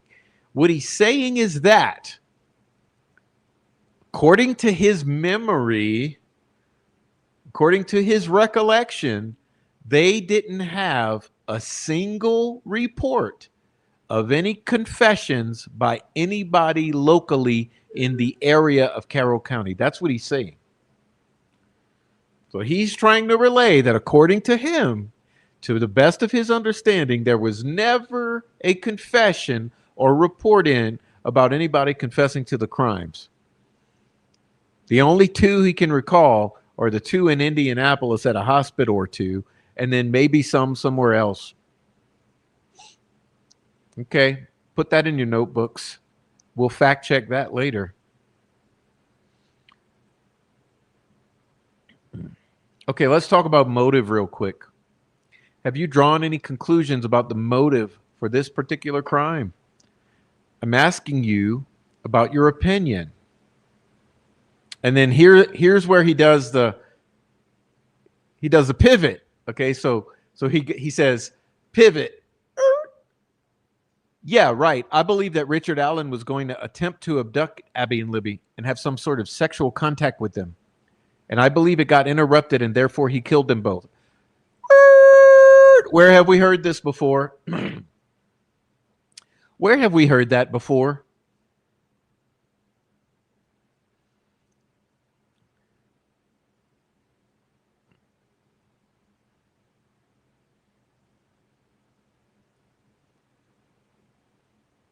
Sounds very familiar.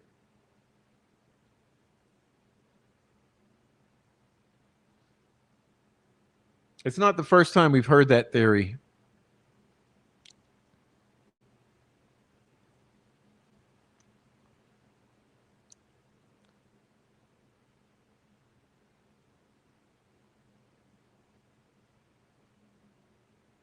So remember, the theory is this is what the troll farm. Okay, let me hint to you.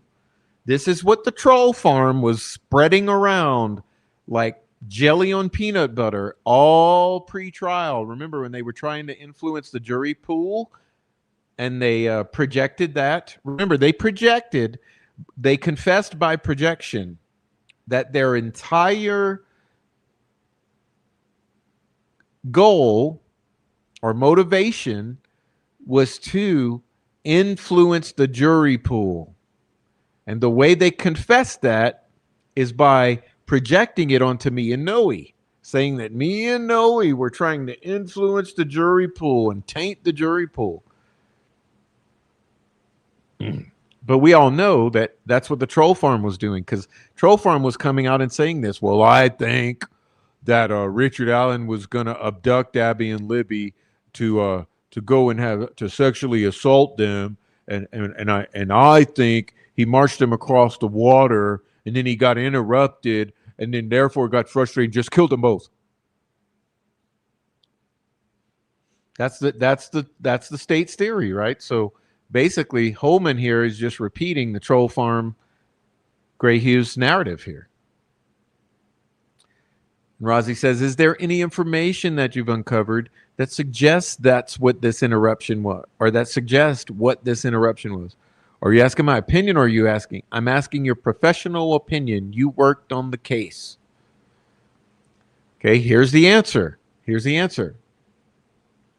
From interviews and statements that I've either been told about or seen, the family and other people showed up and started walking around yelling for the girls. And from where the crime scene is, you can definitely hear people on the bridge.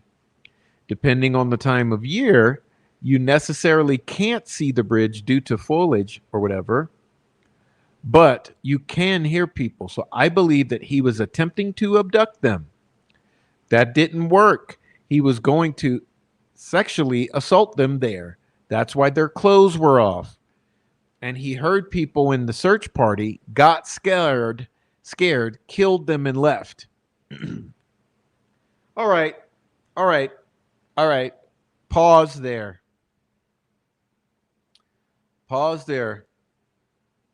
So you mean to tell me that the theory here, okay, are we supposed to believe then that before the white van got inserted into this? Because remember when the white van got inserted? Trial time. Trial. A year later. This is a year before the white van got inserted into this story. Okay, so you guys peep it. So the first thing they were going to go with is he's going to do something to the girls. He makes them get undressed. He's going to do something to them there. And then the family arrives, starts calling for them, and that scares him. So then he kills them with witnesses nearby who would have heard their screams. And then he gets out of there without being seen. So let's think about that timeline. So let's put that on a timeline. I wish Amy G was here. Maybe she'll chime in later. But Amy G, let's put this on a timeline. So if you put this on a timeline, okay, when does Derek arrive and not find the girls?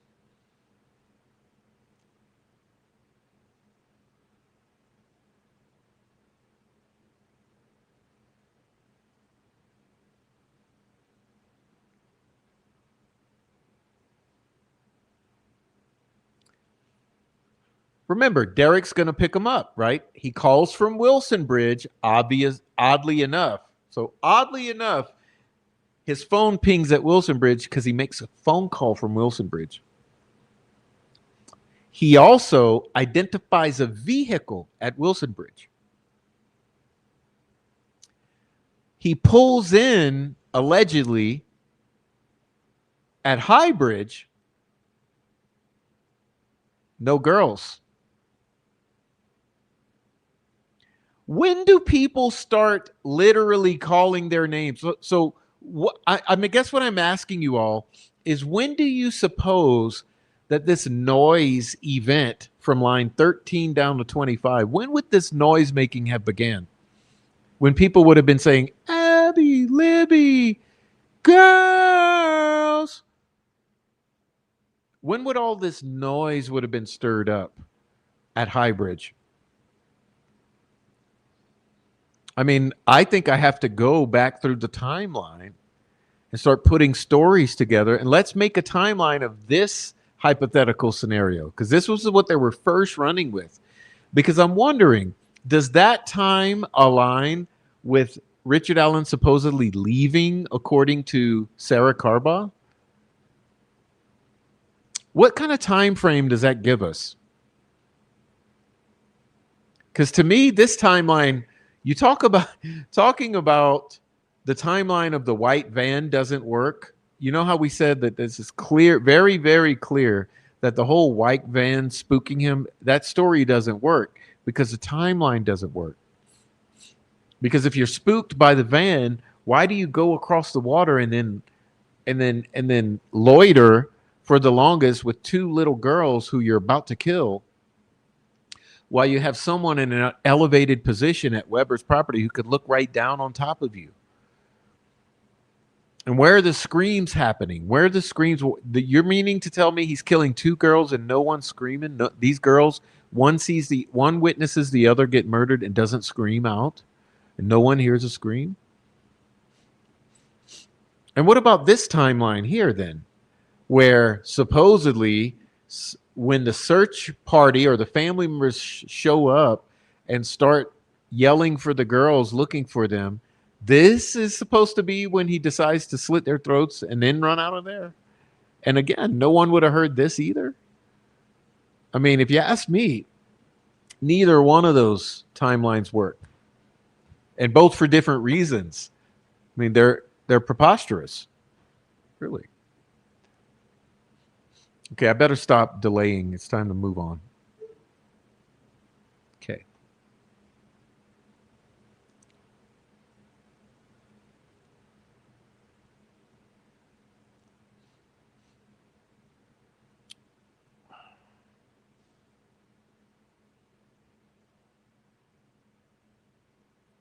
I'll say people that told you or your staff that they were out there yelling for them. Yes, family members.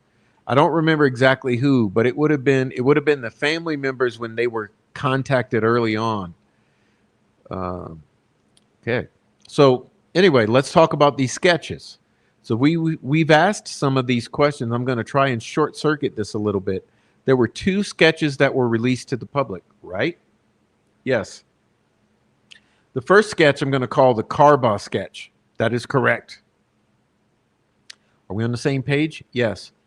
It's your opinion that Sarah Carbaugh saw the individual responsible for this crime? Yes. Is it your opinion that the image that was created is an image of Richard Allen? Yes. And then the second sketch. Can I make a statement real quick to follow up on that? It's my opinion that is Sarah Carbaugh's depiction of what she saw and what her description of Richard Allen was at that time and place. I get the impression that there's been some discussion about this amongst you folks before you walked in here today, right? Knowing that this was going to be part of it. I knew that this would be part of it years ago. Oh, so you knew it was all bullshit with the sketches years ago. Check. Betsy Blair is responsible for providing the information that generated the second sketch, right? That is correct. And do you believe that Betsy Blair saw the person that was responsible for this crime? I do. And do you believe that the image that Betsy Blair is responsible for partially creating, understanding that the artist created that too, is an image of Richard Allen? It is her depiction and her description of what she saw that day and that time. Yes. Woo! You see the coaching. So this is for me, this is a direct effect of the coaching. If you look at 115 and 116, page 115 and 116. So he's been coached to say that these sketches are these witnesses' depictions of what they thought they saw on that day at that time. So this is how they're distancing. You see, this is exactly what Doug Carter has been doing all these years. You remember how we were all so mystified by Doug Carter's bullshit when he'd say, "Oh, a sketch is not a photograph. It's not a sketch. It's not a sketch. It's not a photograph. It's not a sketch. If you take one and then you put the other beside it and you take the person between them, and if you take if you take the person and you put them together, and the person behind that is the person we're looking for, is the killer of Abby and Libby, and the sketch is not a photograph, not a sketch, not a photograph, not a sketch. In this room, it's not a sketch, not a photograph. Does it make sense now why you've heard all that bullshit out of this group all of these years? Because they all absolutely knew that those were two different people who were portrayed in two different sketches. Not only can we hypothesize that or speculate that, you can go yourself. I've shown on the channel before, it's still on my community page. They released a literal printed press release. They literally released a press release, and the press release says these two individuals are not the same person. It was called a clarification. Remember, they released a clarification on the sketches, and they said the old guy sketch and the young guy sketch were two different people, two different individuals, and that the old guy sketch was no longer a person of interest and is no longer a person of interest in this case, period. Like I said, they didn't just say it. They didn't leave it for us to speculate about. They literally printed it out on a press release and released it to all the public and the media so that the public could gain clarification on this bizarre change of sketches. Remember, the suspect changed strikingly in appearance from an old guy to a young guy, a guy with a hat on to a guy with no hat, a guy with facial hair to a guy with no facial hair, a guy that looks in his 40s, 50s to a guy that looks in his 20s, 30s. It was obvious it's two different individuals. And it's obvious in every single way. But for some reason, at some point in time prior to the arrest of Richard Allen, they decided that they were going to change that direction and they were going to twist it back into both sketches being the same person, because they had to make Betsy Blair and Sarah Carbaugh, they had to make them both witness the killer for their new fucking story. And if you go back in time and you start piecing together the time, what I would do, I would go back to that April press release, April of 2019, when they clarified that the two sketches were not the same person, it's two different people, and the old person is no longer a person of interest. I would see from that time period of April 2019 until Doug Carter started his bullshit riddling, his bullshit riddles about the sketches. Sketch is not a photograph, not a sketch, not a photograph. The person in between and the side and behind the sketches. Da da da da da. In other words, when did Doug Carter start riddling about the sketches? Because something happened between that April 2019 and between the time Doug Carter started bullshitting about the sketches. Something happened where they decided they had to retract that.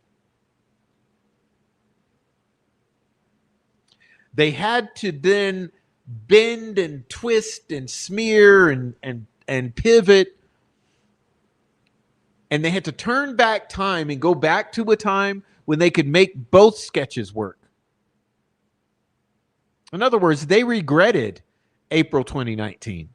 This is what it tells me. They absolutely regretted April 2019. Because then they had to do this. You know how...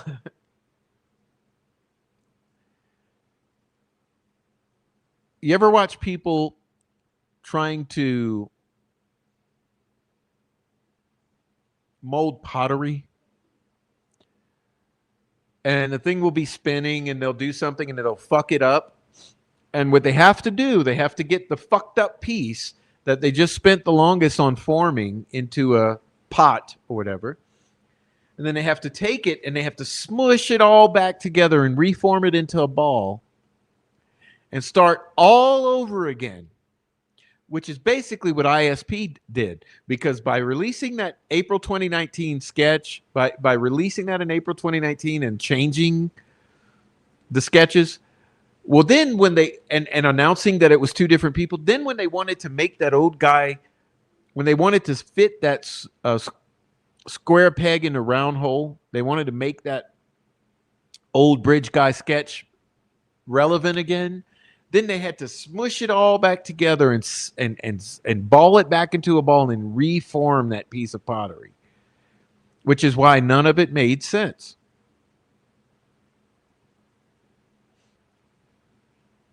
And Razi calls it out. He says, do you agree with me that there are some fairly striking differences between those two images? I would agree that there are striking similarities as well. Oh my God.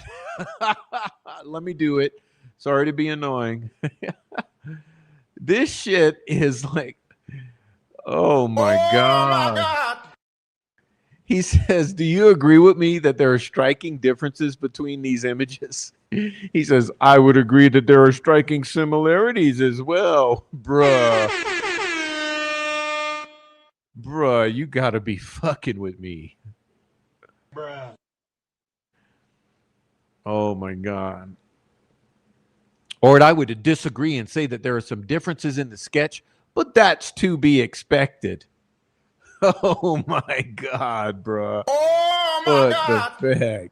You can't make it up with these people. It was our job to help law enforcement. Okay. That's to be expected. Okay. This, what you've seen, is to be expected.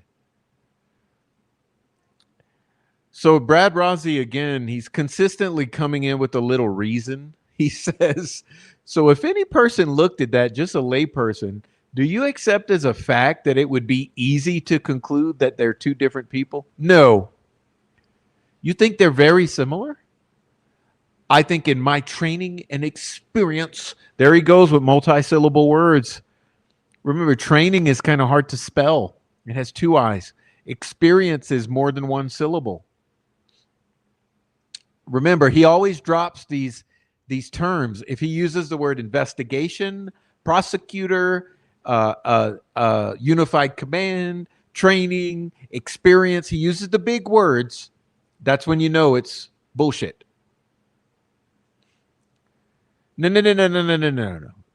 I'm talking about a lay person. I'm not talking about your training. I'm talking about if a lay person looks at those. Do you think that it would be easy to distinguish between these sketches that they're two different people? I don't think that it would be easy. I think it could be concluded that it's possibility. Jesus, man. He won't even admit that to the general public, those are obviously two different people. And Razi says, you released this sketch to the public. No, you released these sketches to the public, right? Yes, we did.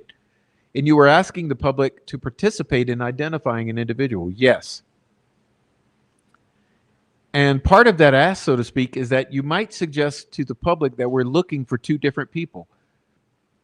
We had to clarify that in one of the press conferences. That was a concern? Yeah. And that concern was driven by the differences in the two images. One looks a little younger. But again, if you talk about witnesses, and there's 7 of us in this room, and somebody walked right in right now, and we all did a sketch, they'll all be different. Right? Because everybody's perceptions about the way things happen are different. But when asked, is that what you're saying? Right. But when asked later, is it fair to say, if this is the person you saw by showing the actual photo, they say, yes, that's the person with the clothing description. That's the person I saw. It's not the sketch artist's fault or the fault of the person's fault that they might not look exactly like the actual photo. Okay, so again, if that be true, now here's where it's fucking bizarre also. Are you admitting that you showed a photo lineup to these witnesses then?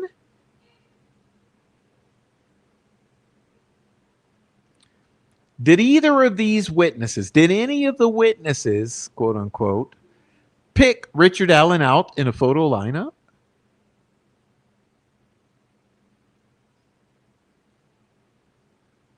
I mean, that's a genuine concern that I have.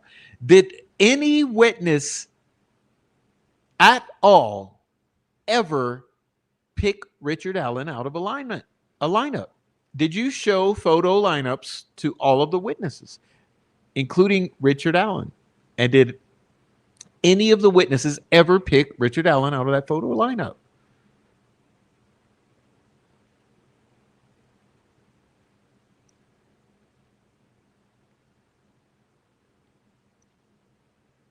Maybe not.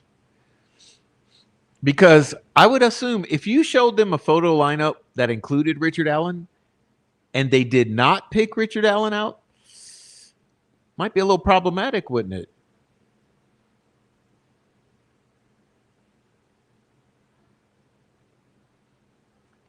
That's probably also why you did not ask in trial them to pick him out and identify him in the courtroom, which could have been done, right? Which you could have done in the courtroom. You could have said, okay, let me ask you a question. That person you saw out there that day, do you see him sitting here in the courtroom? But no, that didn't happen either. And you excluded the sketches so that no one could ask any questions about any of these sketches or any of these witnesses or the identity of Richard Allen as being that guy.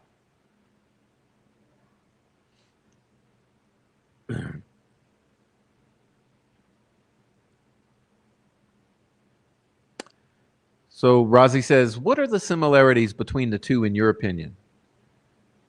So here's where it gets funny. You guys put this on your list of eliminations, right? Both white males.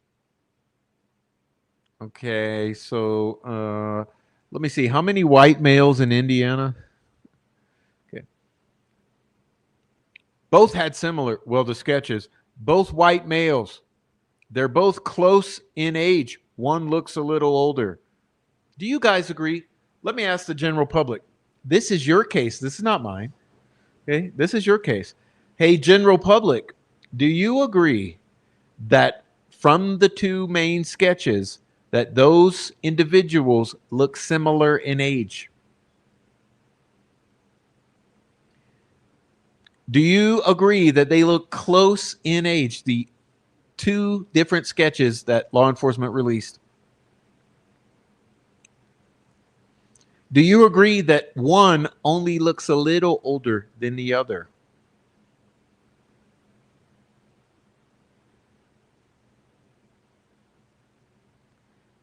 One of the statements by Betsy Blair was he looked younger, but he was older. So she had him saying he could have been older, but he looked a little bit younger. That was her opinion.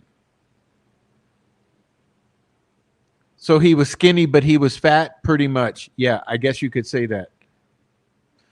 Okay, were there discussions among law enforcement, I'll say Unified Command or anybody that was dealing with this issue, about the difference between the two sketches? Oh, good. Now, I would not have thought to ask that question. That's a good question, Mr. Razi there. That's a good question. He says, look at, he says, were there discussions amongst the law enforcement, I'll say the Unified Command or anybody else that was dealing with this issue, about the difference between the two sketches? Absolutely.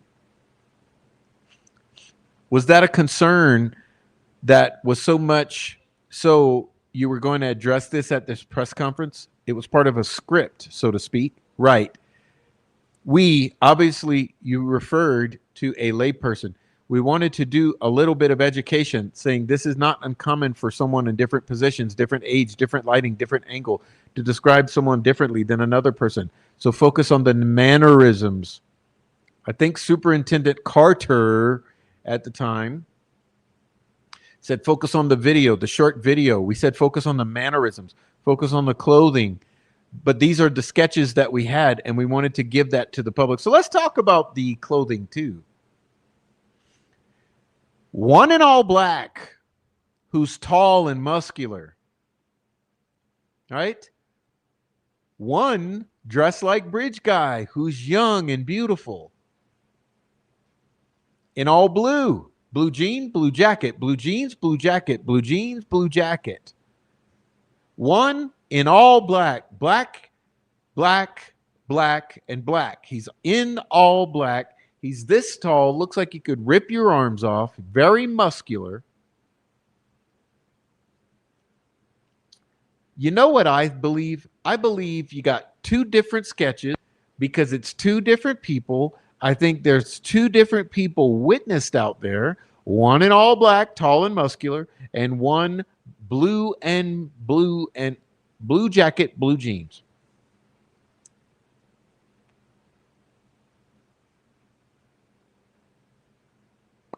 One looks older, one looks younger. One with a hat, one without a hat. One in all black, one in blue jeans and blue jacket. One is tall, one is average. One is younger, one is old.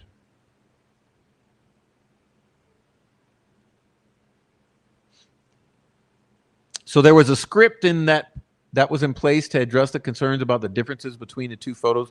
It was a strategy. There we go with Jerry Holman. Law enforcement, investigation, unified command.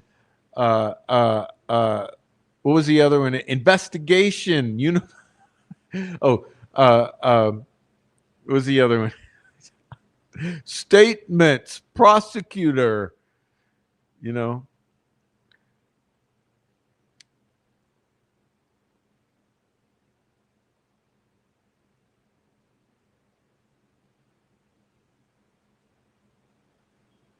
It was a strategy to make sure that the public understood that we believe this is the same person, even though there were some minor differences. Really? If you see, that seems like a lie. Remember, he's talking about the 2019 April press conference. Okay? He's talking about the change of direction press conference. He says, so was there a script that was in place to address the concerns about the differences? It was a strategy to make sure that the public understood that we believe this is the same person, even though there were minor differences. Well, hold on. Because that contradicts with the press release that was released in the days after. Remember, I just addressed that. The press release, which was printed as a clarification, literally said that these are not the same person. These are two different.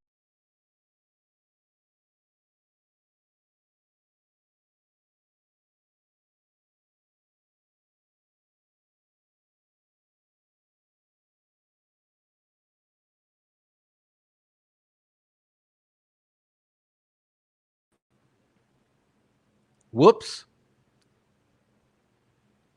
Looks like I got booted. I got booted from my own chat. Shit happens. Sometimes I kick myself out of my own house. You know what I mean? But anyway, I'm back. Yay. Okay. Party over here. All right. Sorry about that. Got a little boot. Now, who knows what page I was on? This is going to be a challenge. Let's pull that back up. I got a little too animated. Okay, let's see. Let's look at what we're dealing with.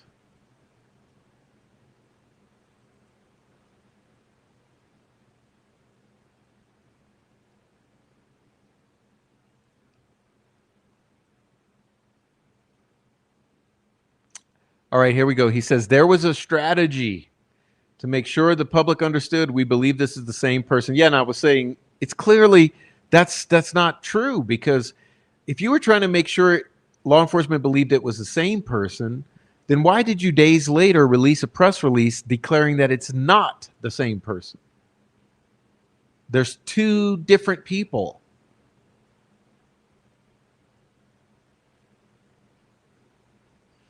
In your opinion, the differences are only minor, in my opinion. Have you talked to anybody else that thinks that there's some of those differences are more than just minor? Other than you and I, no. Anybody in the community? No. You think everybody you've talked to agrees with you? I think if they don't, I could explain what I just explained to you and they would understand why there's differences. What? That's not the question. That's not the question. He's basically saying there that no one disagrees with me. And if anyone in the community does disagree, I could explain what I just explained and they'd understand why there are differences. Were there concerns? Now, this is an interesting question. Were there concerns, either Miss Carbaugh or Miss Blair, that their descriptions of who they saw or what they saw were not quite accurate? No. You were confident that they articulated their observations, that they were accurate? Yes. Their physical description, then later, obviously them seeing the picture that we released to the public saying, that's the person I saw. And those conversations with those two women went on, frankly, over the course of several years. Frankly, yes. And as you kind of refreshed all this, yes. Okay. And I never personally spoke to either one of them. Wow, he volunteered that. Look at page 120 here, line 23. He volunteered this for some reason. And I never personally spoke to either one of them. Well, you know what? That would lead me to believe, since he's volunteering it unsolicited, I would suspect that maybe he did speak to them personally, privately.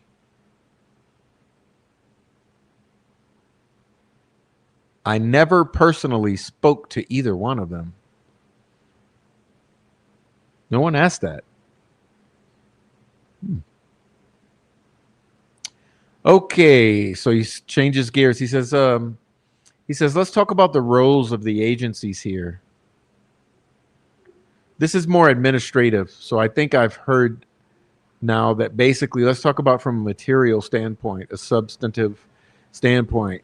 The state police, the county, the sheriff's department, the FBI, the U.S. Marshals have been mentioned a few times early on, maybe that the DNA was kind of helpful. Am I leaving somebody out? Multiple agencies, city council. Even the city here? Yes. We've heard this term unified command. Tell me what that means to you. We established unified command early on with the main departments that were involved. So it would have been FBI, state police, county, and Delphi City. And the objective was to make sure that we weren't making any decisions that the group didn't agree on. FBI, state police, county, and the city, yes. And those are the kind of the four heavy hitters, so to speak. And obviously the prosecutor's office. Okay, so his answer is state police, county, sheriffs, FBI, U.S. Marshals, Delphi City, prosecutor's office. Yeah, well, that doesn't gel with what's come up subsequently, because subsequently what it really seems like is Liggett, Mullen, Holman, and Kathy Shank. Let's be honest here. So what it really looks like is unified command is Liggett, Mullen, Holman, Shank. And then from time to time, they talk to Lesenby or McClellan. So he says, and how were decisions actually being made from a hierarchical standpoint? I think obviously the FBI has their policies and procedure. They're federal, and then the state police is a state agency, and the county is a county agency. So they have different policies and procedures, which is good. We're hitting it from all different angles. We're able to utilize. What was your question? Yeah. Obviously, the FBI has their policy and procedure. They're federal, and the state is the state agency, and the county is a county agency. So what was the question again? Well, I was just wondering how the hierarchy of decision making occurred. Who was stamping these things as a final decision maker?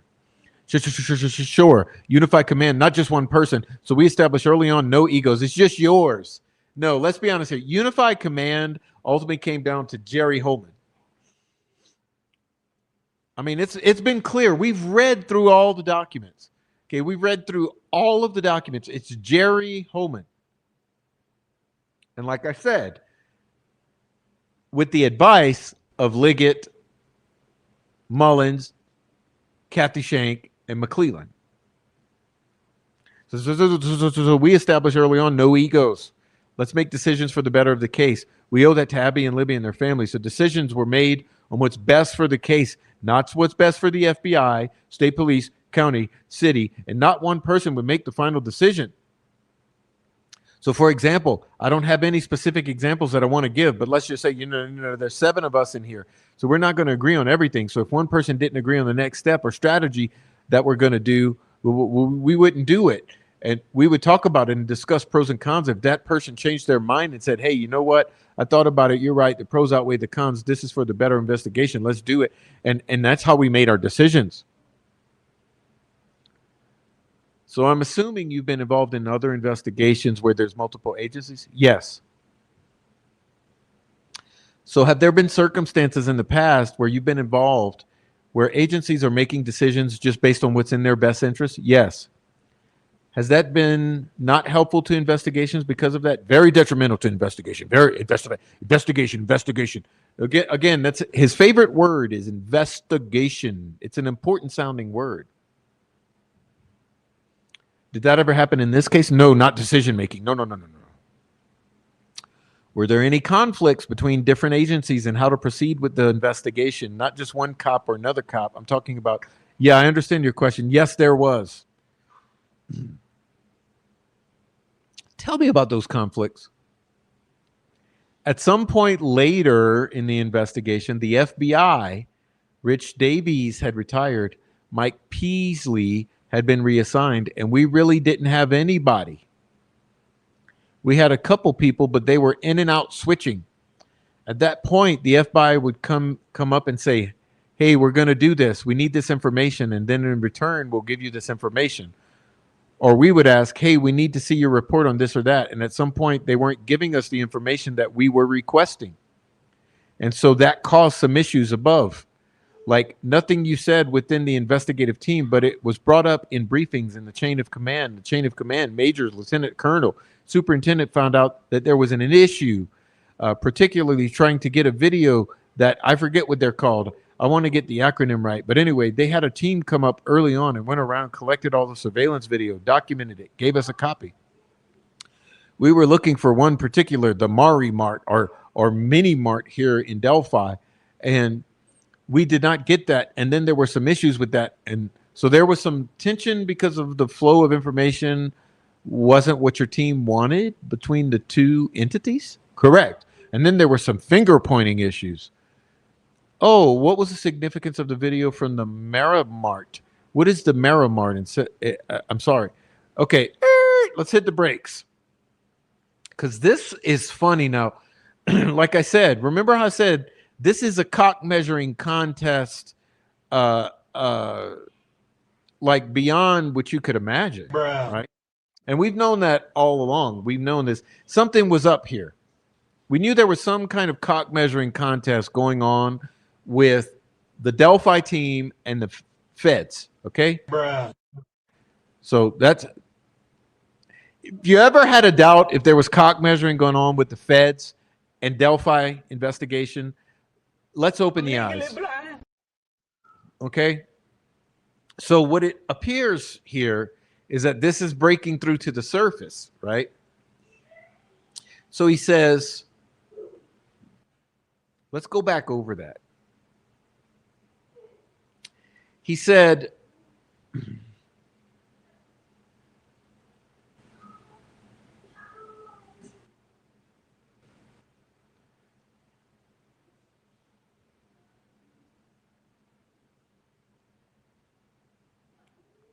He says what happens is Rich Davies and Mike Peasley leave. So Rich Davies retired. Mike Peasley was reassigned. And then he claims, then there's people in and out. It's kind of a, things are settling in terms of who's going to be FBI's lead on this, I think.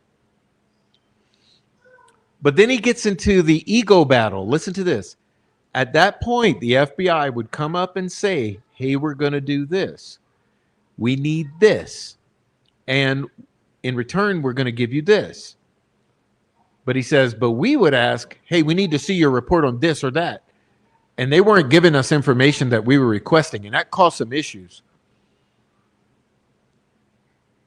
It was brought up. It was brought up in the chain of command briefings and things. And the superintendent found out that there was an issue, particularly trying to get the marathon video. Okay. And then he says that there was tension because of it, and that there was finger pointing. Okay. So he starts to really give up that they're wanting the FBI to do stuff. FBI is saying no. FBI is not giving them what they want. They're getting butthurt about it. Then there's some issue with the marathon footage, and he says there's finger pointing, quote unquote. Again, where is that? Line number 7 here, 6 and 7. Look, page 125. And then there was some finger pointing.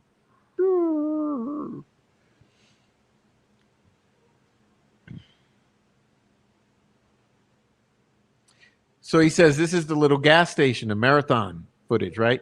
So what was the significance of that? I guess it's worth noting. Some phone data that someone was searching that location that day.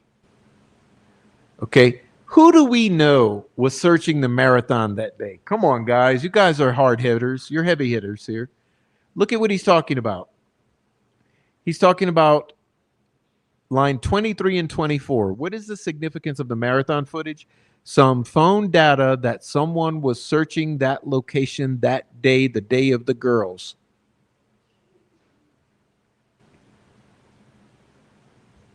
Who was searching the marathon station on that day, the day of the girls?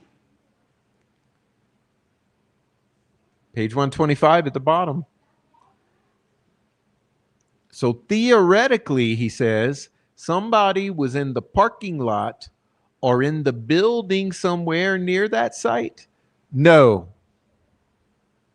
there was a thumbnail that someone was searching that particular location that we had tips on, and we were trying to find out if they were utilizing the video. And that's when the finger pointing started. Again, look at here, line number 7. Finger pointing. Ooh. So over Keegan Klein and the marathon footage, there's finger pointing from the FBI.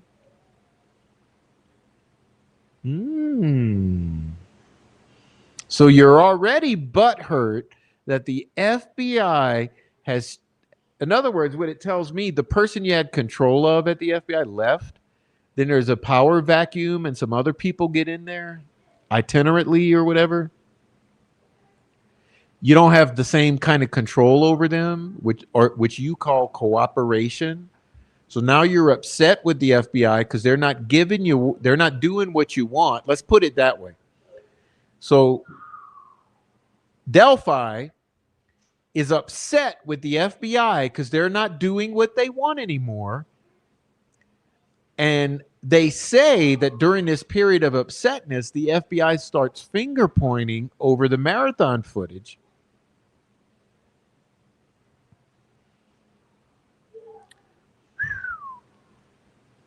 Did that information in any way, was it helpful to your investigation? Could have been. Why? Because we could have been able to verify if that person was actually in Delphi. Well, we know he was. Keegan Klein was in Delphi on that day. There's no mystery about it whatsoever. Keegan Klein was in Delphi on that day. And we know a whole list of folks who were. They've all been POIs.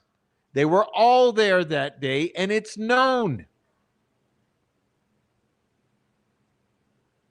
Who was that person? Kagan Klein.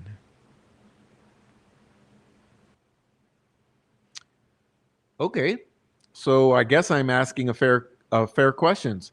So this isn't just this random circumstance that came up. So you were on Kagan Klein's trial. You were wanting to follow up with that, and FBI wouldn't or couldn't or didn't offer up the information you were wanting, and it caused tensions between the two agencies. Is that a fair summary? We have written documentation that they went and collected the hard drive.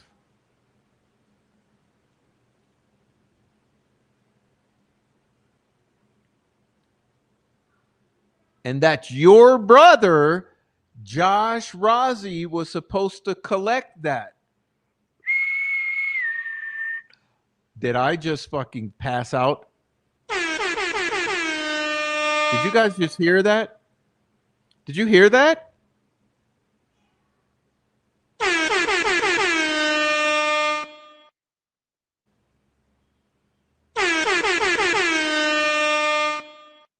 Oh my God! Bruh. It was our job to help law enforcement. Again, let's back it up. We have written documentation that they went and collected the hard drive at the Marathon station that says that your brother, Josh Rozzi, was supposed to collect that.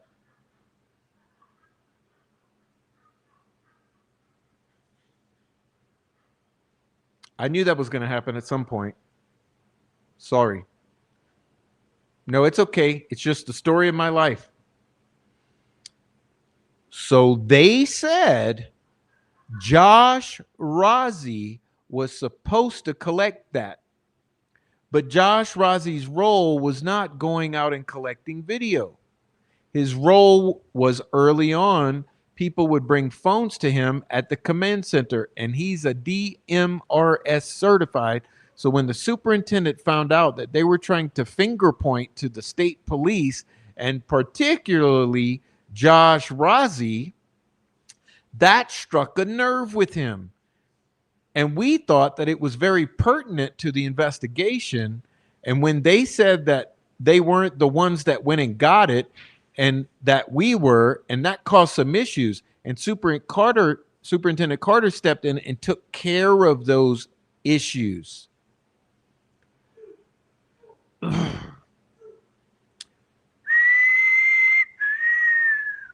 Boy, doesn't it get complicated, huh? I mean, bruh.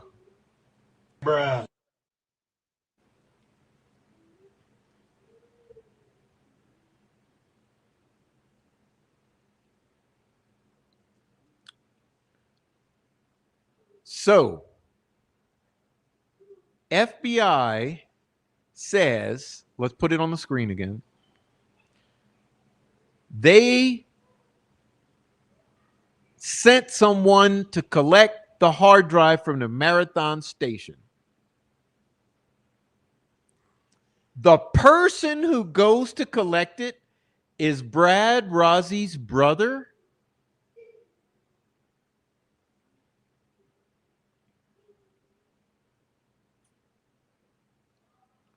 Josh Rozzi was supposed to collect that, but Josh Rozzi's role was not going to collect video.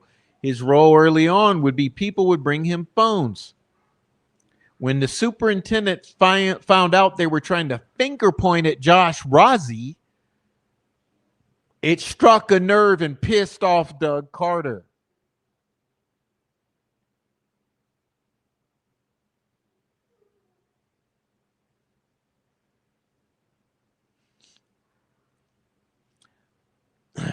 FBI, we need a RICO as soon as fucking possible. We need an investigation into this case as soon as fucking possible. Actually, immediately. Actually, yesterday. Actually, last year. Can something be done about this? It was our job to help law enforcement. Oh my God! Oh my God!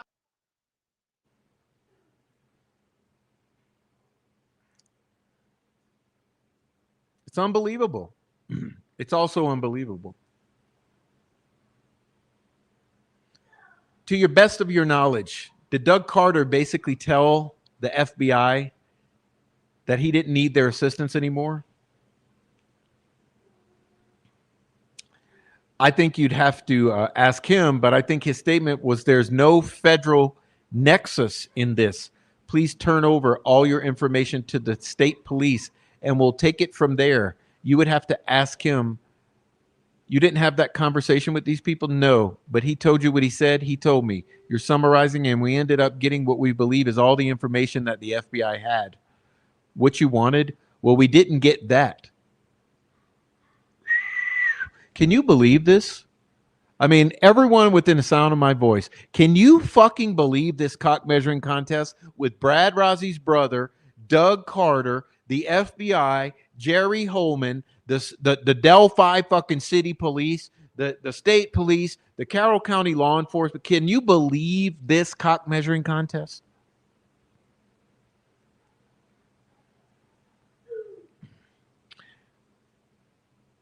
The very evidence that would have put Keegan Kline definitively in Delphi, near Riley Park, near the trails, near those murdered girls on that day.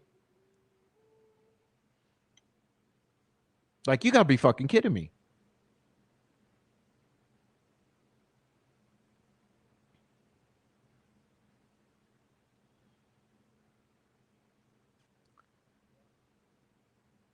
So you never did get this information that really started this whole conflagration? No. We attempted to go back, but obviously years later. Okay, so I see. So basically, he can speak for himself, but he kind of fired the FBI in a way. I mean, they're not working your case anymore. Well, they shouldn't be if they aren't giving us information. What kind of group of hick fucking rednecks kicks the FBI out of a case over small penis syndrome revolving around two little dead girls, right? And they're pissed that Brad Rozzi's brother is getting the finger pointed at because he fucked up this shit somehow. So basically, Brad Rozzi's brother fucked this shit up somehow, pisses off Doug Carter, so he kicks them off the case. Because this is about all these fucking grown men with huge egos and little penises behind their little shiny badges. Bruh. And people wonder why it's a clusterfuck? Prof is a fucking terrorist. A fucking pedophile, sympathizing fucking terrorist. You wonder why I get beat up from both sides?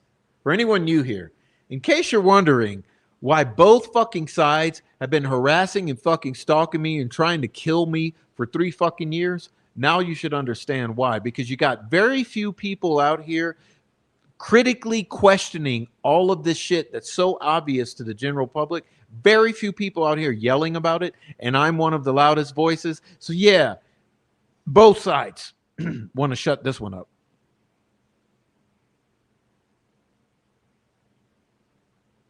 You're not communicating with any FBI officers about this case? I communicate with them occasionally. Occasionally, they'll send us tips that they receive. So I'm assuming if they're sending us those tips that they are not involved in the case. When did this all happen? Give me around a time frame. Right around COVID, so 2021. And they haven't been part of Unified Command since then, I guess, is maybe a way of putting it. No, and they haven't been part of Unified Command since Rich Davies retired and Mike Peasley left. I don't know when that was. That would have been 1920, somewhere in there. Were there ever any discussions amongst the Unified Command or extension of that group about concerns about how the FBI handled that investigation when they were initially involved? Well, we had concerns that we weren't getting information.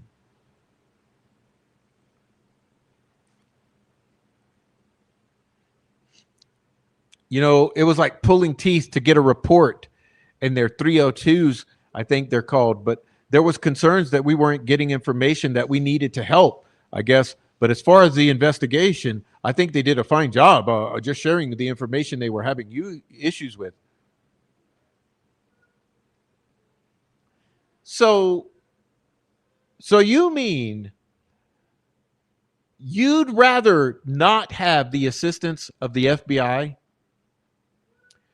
going all the way back to 2019? So 2019.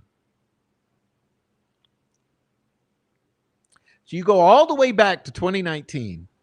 Since 2019, you'd rather not have the FBI assisting you with this investigation?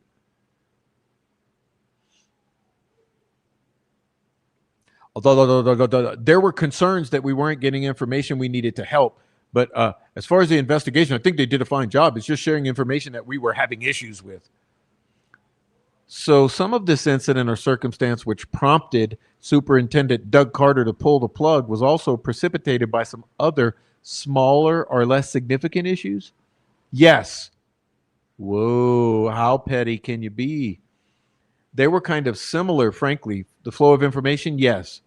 Were any of those problems related to the processing of the statement Richard Allen gave to Lieutenant Captain Doolin? No. Doug Carter, what role did he play in all this? What's that? What role did Doug Carter have in this investigation? Superintendent of the State Police. Bruh, you talk about a non-answer. Bruh, is Jerry, do you really think he's this dumb? Or do you think that he plays dumb? Bruh. What role did Doug Carter play in this investigation? Superintendent of the State Police. I mean, he was in front of every camera, and that's okay. It's a job. He's very passionate. What kind of role did he play in the investigation itself? Some of the nuts and bolts. Zero.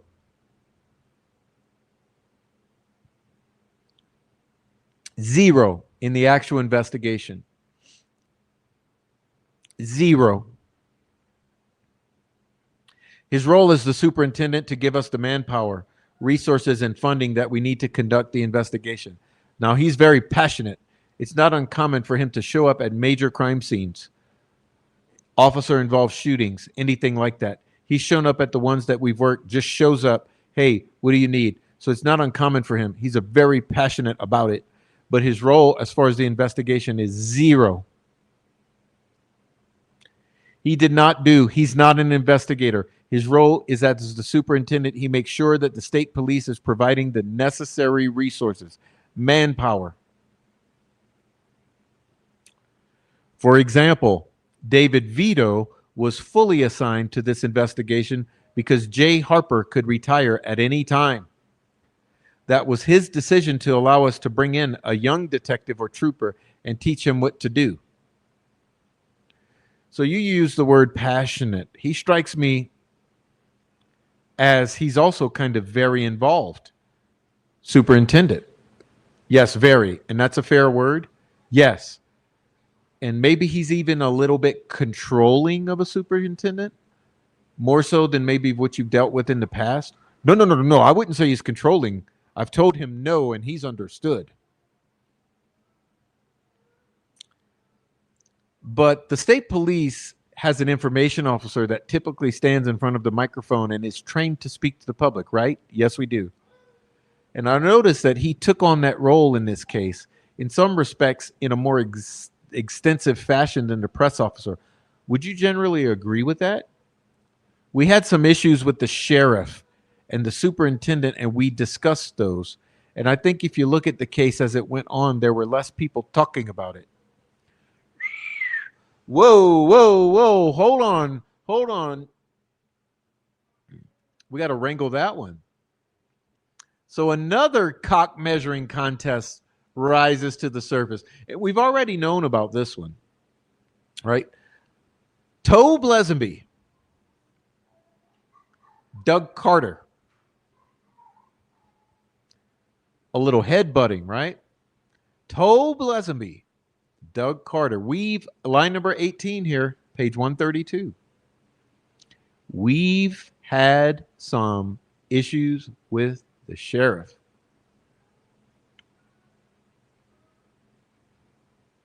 And we discussed those with Doug Carter.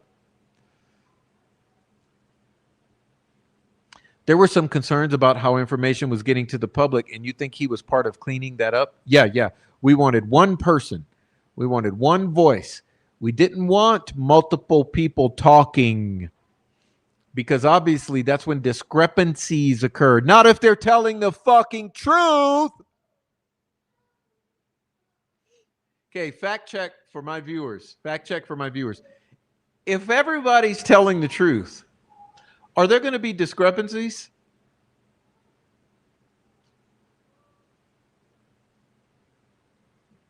No. They wanted one person talking because they wanted one narrative being pushed. They were pissed with Tobe Lesenby because he wasn't going with their narrative 100%, and they needed someone ride or die hard, Douglas Carter. So therefore, Douglas Carter had to take the reins here. Because with Douglas Carter at the helm, the narrative gets pushed in the exact way Unified Command wants it. Fuck Tobe Lesenby. Okay?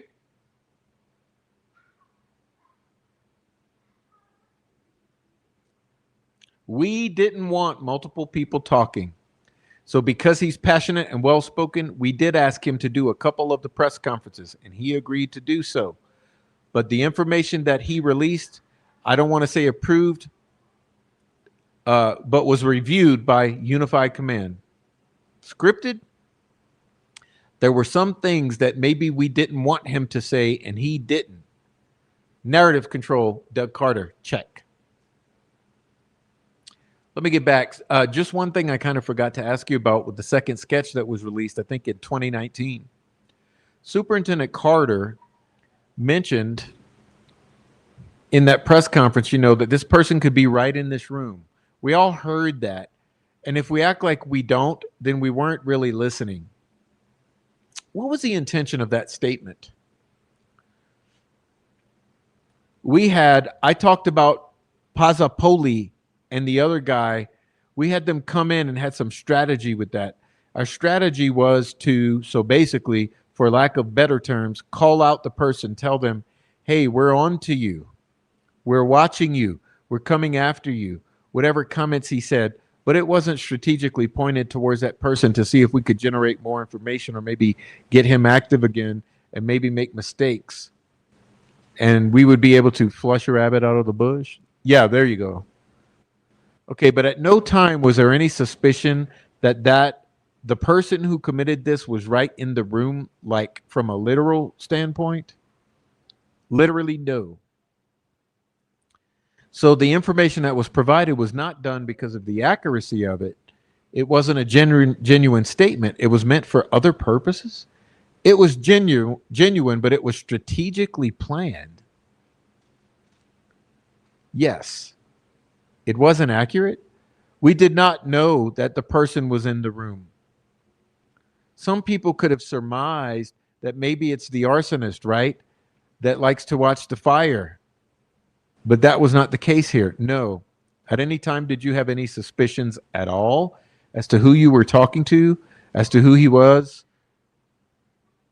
talking to? Would be more, we had suspicions to it. Yeah. Was one of them Rick Allen? No. Not at the time. Oh my God. Here, I got to go with it. I got to give you Oh my God. They had suspicions, but Rick Allen was not one of them. Okay. Polygraph exams. We kind of talked about this yesterday. Can you just tell me real quick who it is that you now or that you know conducted polygraph exams in this case. Just one of the ones you're aware of. Stephanie Thompson, who's deceased now. Bruh. It was our job to help law enforcement. I'm legally blind. Oddly enough. I can't think of the Peru guy, Collins, Matt Collins. I believe Steve Mullen did a couple early. Is Mr. Collins out of Peru? Well, he covers Peru, but I don't think he's out of Peru. I don't think Peru has. He's one of your guys? Yeah, Steve it is. Who else? Mullen, you said? I thought Steve Mullen may have done a couple early on. He's a polygrapher, but I may be wrong on that.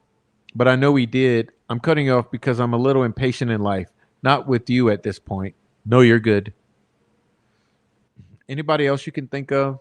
There were other agencies. John Eager, I believe, was from West Lafayette PD. Don or John? John, Jon. Eager, okay? Off the top of my head, I know Steph and Matt did the majority of them. Oh my God. Oh my God. Bruh. You use polygraphs in the court of your profession all the time, right? Yes. And I think now you're kind of talking about things that you and I have some common familiarity with. In my experience, and correct me if I'm wrong, one of the most common uses of them is in like sex cases where you got allegations of molest and things like that. Is that a fair assessment? Yeah, it's a fair assessment. I seem to see the trend more than residential entry cases or burglary cases. Yes. Let me put it this way. Do you agree that those exams, you use those exams in cases of significance? High crimes? Yes. On a consistent basis? Yes. And one of the reasons why you use those exams is because you're trying to determine whether or not somebody is being truthful or dishonest with you? Yes. When you rely on those, you rely on those to the extent that you believe that the accuracy of those, or should I say the results of those, are reliable in a courtroom? Yes. I mean, in other words, you're willing to administer a polygraph to somebody, take their result, walk into a courtroom, and have your prosecutor offer it up to the jury? If it's stipulated, yes. And your confidence in that process is so much that you're willing to support that approach. My opinion is a polygraph is a tool that we use for, like you said, to determine if the polygrapher is going to tell us whether they detect deception. But we still use it as a tool to go back and interview and re-interview to let the person know that they're being deceptive and test to show that. So you maybe kind of use it like in the read process, right? Right, it's a tool. I haven't thought about that. It's a tool. So I'm being a little bit wordy. I guess what I'm saying is that tool, you believe in the course of your employment that tool generates reliable enough results to walk into a courtroom and offer it up in somebody's trial? Yes. I mean, if it didn't, you wouldn't promote it, that kind of behavior, right? Correct. So in this case, we're not going to get into all this. Every person you've polygraphed, that's not the point of today, but were you specifically involved in any polygraph examinations where you were sitting there kind of watching, observing, sharing information in that context? One. Tell me who that was. Tony Klein. Where did that occur? Peru. And give me some general time frame. Pre-COVID, during COVID? I'd have to look at the report to tell you. A couple years ago? Oh, yeah. Was this around the same time that I believe it was Trooper Vito, and there was a female officer that were kind of working the Keegan Klein angle? Two separate investigations. The female worked it in 2017, and then Vito picked it up in, 2019. So it would have been after. Keegan Klein was polygraphed earlier in 2017. Tony wasn't polygraphed until later. The only humor I've got out of this case in its truest sense is Keegan's first name. Do you know how he got that first name? It's irrelevant. But do you know? Do you want me to answer it? I'm just asking. It's a waste of time and money and the taxpayers. But yeah, I know. What the fuck kind of shit is that? It was our job to help law enforcement.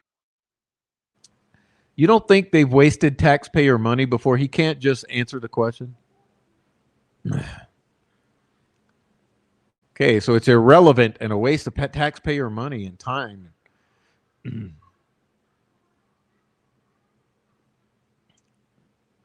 Okay, we'll skip it.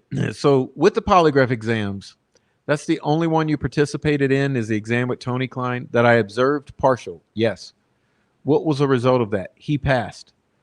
Was his passing that exam enough to convince you that he was not part of this particular act or crime? No. We'll get back to that later at some point. Are you aware of any other polygraph exams in which I'm going to say you were involved with, even if maybe you weren't physically there, but that you participated in during your investigation? You watched them, you had meetings about them? I mean, as a supervisor capacity, I was told about a lot and updated about a lot of the polygraphs, so I'm aware there were multiple. It's probably not that great of a question. Let me try and rephrase it.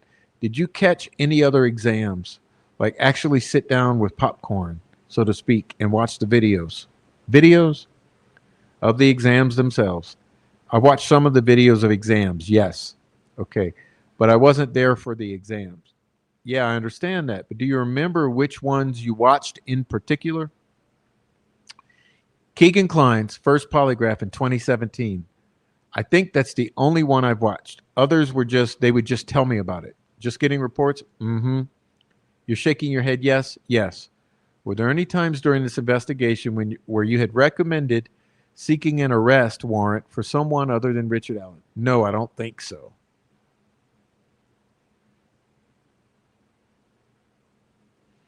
All right. What about any other law enforcement officials in your unified command or extension of that? No, I don't think we got to that point. No, I don't think so. Yeah, I think I've covered what's going on or what's ongoing with you earlier.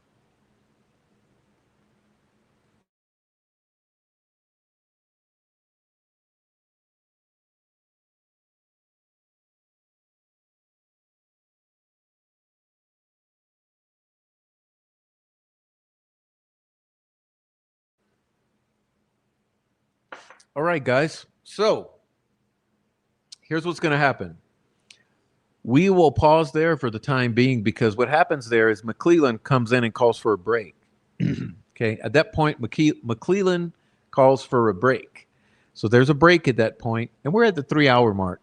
And I think that's a good point to stop because otherwise we're going to go to the 5-hour mark. So what we'll do is we'll pause there and we will resume on episode number 3 or part 3 after they resume once the break is over. Anyway, I want to thank everyone for coming today, especially I want to send a special super sweet shout out to Rebecca Ann. Okay, Rebecca Ann, to Deb, to Four Pits, and to Trial Junkie. Again, Rebecca Ann, Deb, Four Pits, and Trial Junkie. Thank you for supporting the channel tonight. And also, guys, please do me a favor, okay? Go on to that Substack. Okay, go to that Substack. Subscribe to that Substack. I don't know if Shibby's on his game tonight. He can post the Substack and the GoFundMe. But please go follow the channel in all our various pathways, right? We got a GoFundMe. We got a Substack where I'm producing some articles that you might enjoy reading. And then also, please go over to my Twitch channel. And all of this is at the link tree. If you check the link tree, you'll see the links to all of these places where you can go to Substack and subscribe. You can go to the GoFundMe and send a donation. You can go to Twitch and follow me at Twitch to watch our Thursday night shows, which are more informal places that we gather. Okay, Thursday night shows. And anyhow, the plan for the time being is to come back Friday, which is 2 days from now. So hopefully I'll see you Friday. But for now, those are all the things. And I thank you so much for being here. And it looks like the chat was a good chat today. I was really busy this week. There's a lot going on. I'm not happy about a lot, but I am happy about some things, but I'm not happy about most of it. But yeah, so another thing, guys, see, people have been asking questions about Rick Snade. Just do me a favor, even if this is all you do, go to Rick Snade's community page or one of his videos and leave a comment for Rick. Okay. I think Rick could use a lot of kind words or encouragement. So Rick is kind of in between things right now. He's juggling a lot. So please go give Rick Snade some encouragement over in his channel over at Delphi After Dark. You can easily go find him over there. Send him a kind word, some encouragement. And anyhow, thank you so much for watching. Hopefully this was worth it. There's a lot more to go. Like I said, there's a lot of concerning things, especially in this segment. Concerning for me was Brad Rossie's brother. Brad Rossie's brother. Then the cock measuring between Holman, Doug Carter, and the FBI. Just unbelievable that they could and would kick the FBI off this case and not want their help. Anyway, God bless you all.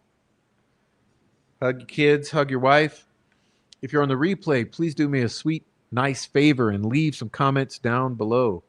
Please leave comments. We love the comments. Always read them. And also, hey, support me here at Cash App. Please buy me a coffee. Buy me a coffee at Cash App or buy me a coffee at Buy Me a Coffee.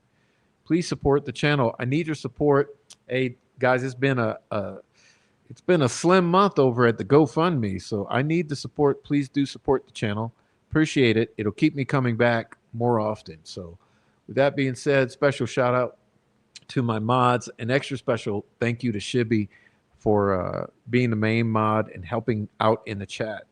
So good night to Hebby, Caroline, Lisa, Deb, Shibby, Christina, Four Pits, Lisa. Did I say Lisa? Post-apocalyptic Jane.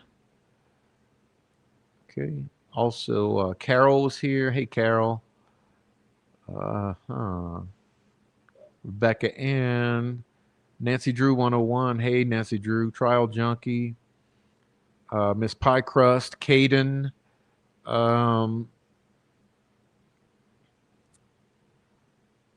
Caroline K. Thank you for being here. Right. Ninja Warrior Assassin. Hello. Becky B33. Hello to you.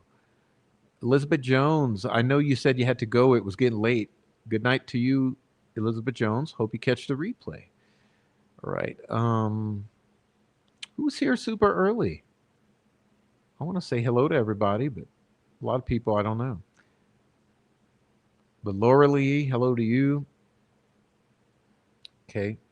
Again, I want to say hello to Pie Crust twice. Also, Nicole. Didn't I see Nicole Watt here super early? Okay, Nicole Watt was here. Thank you, Nicole, for coming. Like I said, Becky B33. Oh, there's Amy G. Hey, Amy G. Amy G's here. Hey, we talked about you earlier. Go back, catch the replay, Amy. Amy G. Go subscribe to Amy G. Okay. Deb. Low Card. Hello, Low Card. Good to see you. Oh, man. So everybody, okay? I love you. See you guys later. Anyway, like, I have seriously been having the most, what's the word for it? I don't know. Busy is, everybody hates the word busy, but I've had a lot of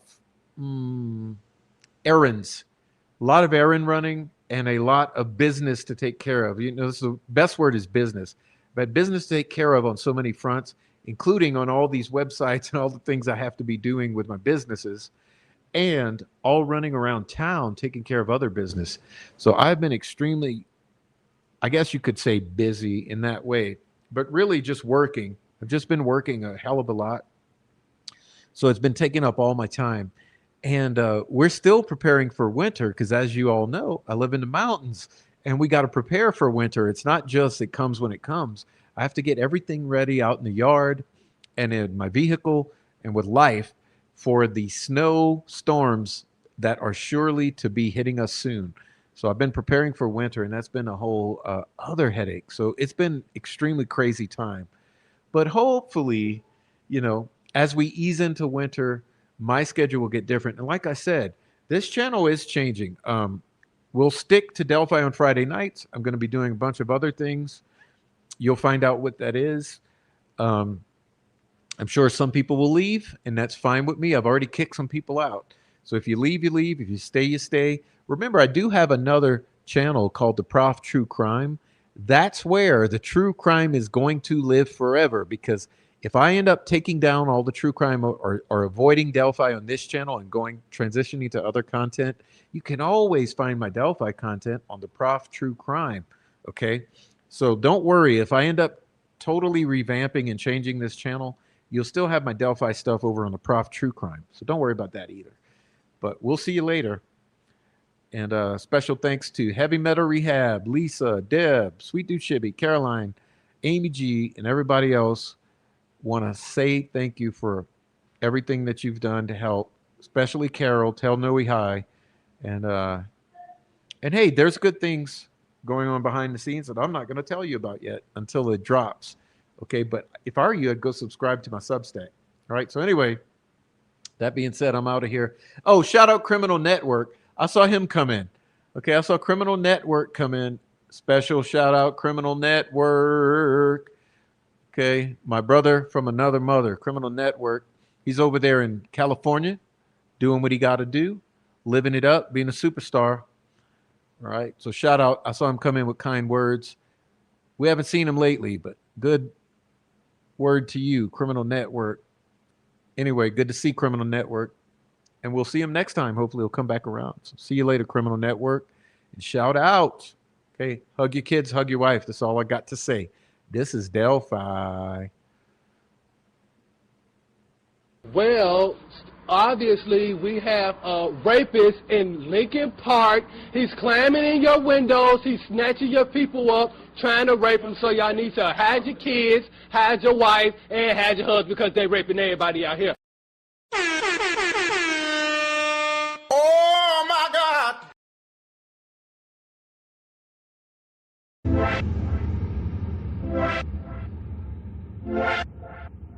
It's not productive. It's kind of gross and icky.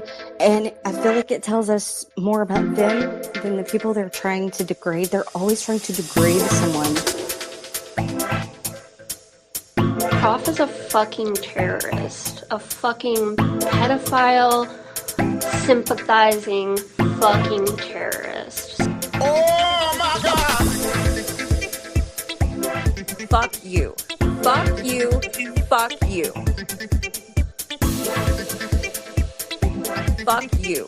Fuck you. Fuck you. Fuck you. Fuck you. Fuck you.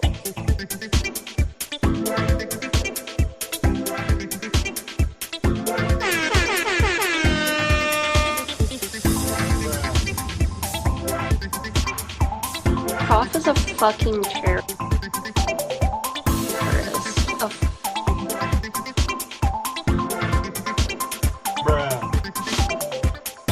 It was our job to help law enforcement. It was our job to help law enforcement. It was our job to help law enforcement. It was our job to help law enforcement. It was our job to help law enforcement. It was our job. Prof is a fucking terrorist. It was our job to help law enforcement. Fuck you. Prof is a fucking terrorist. It was our job to help law enforcement. It was our job.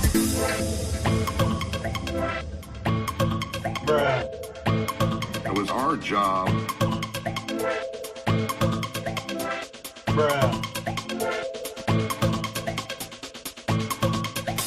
It was our job.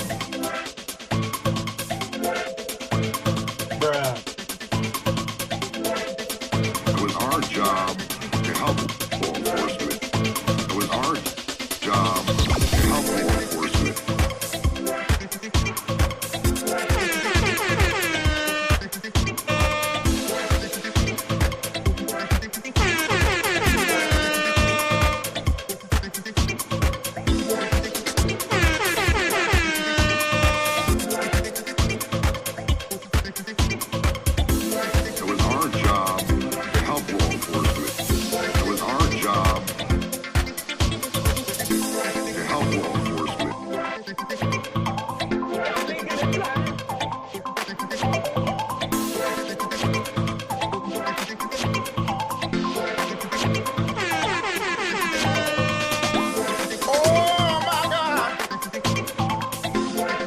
Prof is a fucking terrorist. Fucking pedophile, sympathizing, fucking terrorist.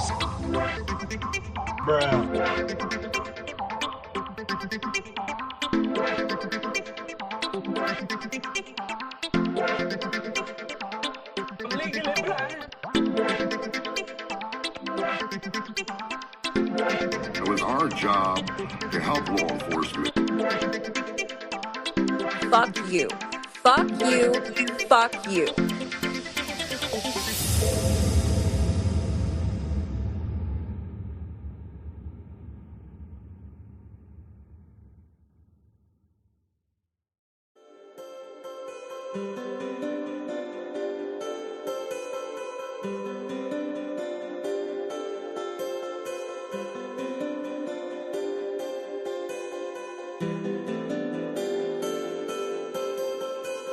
It's not productive. It's kind of gross and icky. And I feel like it tells us more about them than the people they're trying to degrade. They're always trying to degrade someone. It's not productive.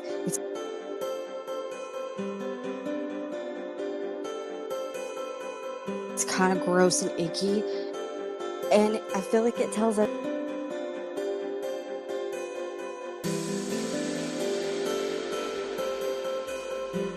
more about them than the people they're trying to degrade. They're always trying to degrade someone.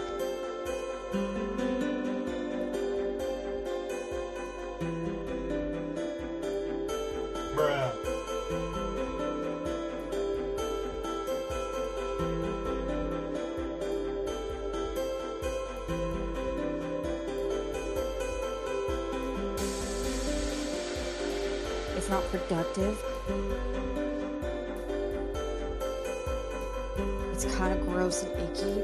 And I feel like it tells us more about them than the people they're trying to degrade. They're always trying to degrade someone.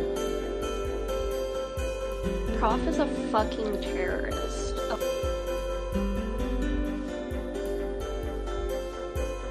Fucking pedophile.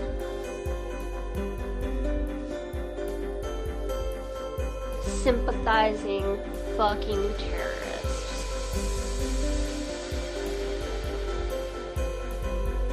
Fuck you. Fuck you. Fuck you. Prof is a fucking terrorist. A fucking pedophile, sympathizing fucking terrorist. It's not productive. It's kind of gross and icky. And I feel like it tells us more about them than the people they're trying to degrade. They're always trying to degrade someone.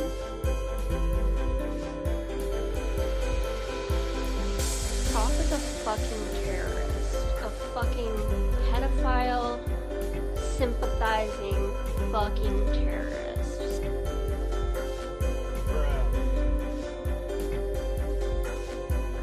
It's not productive. It's kind of gross and icky. And I feel like it tells us more about them than the people they're trying to degrade. They're always trying to degrade someone.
gross and icky, and I feel like it tells us more about them than the people that are trying to degrade. They're always trying to degrade someone.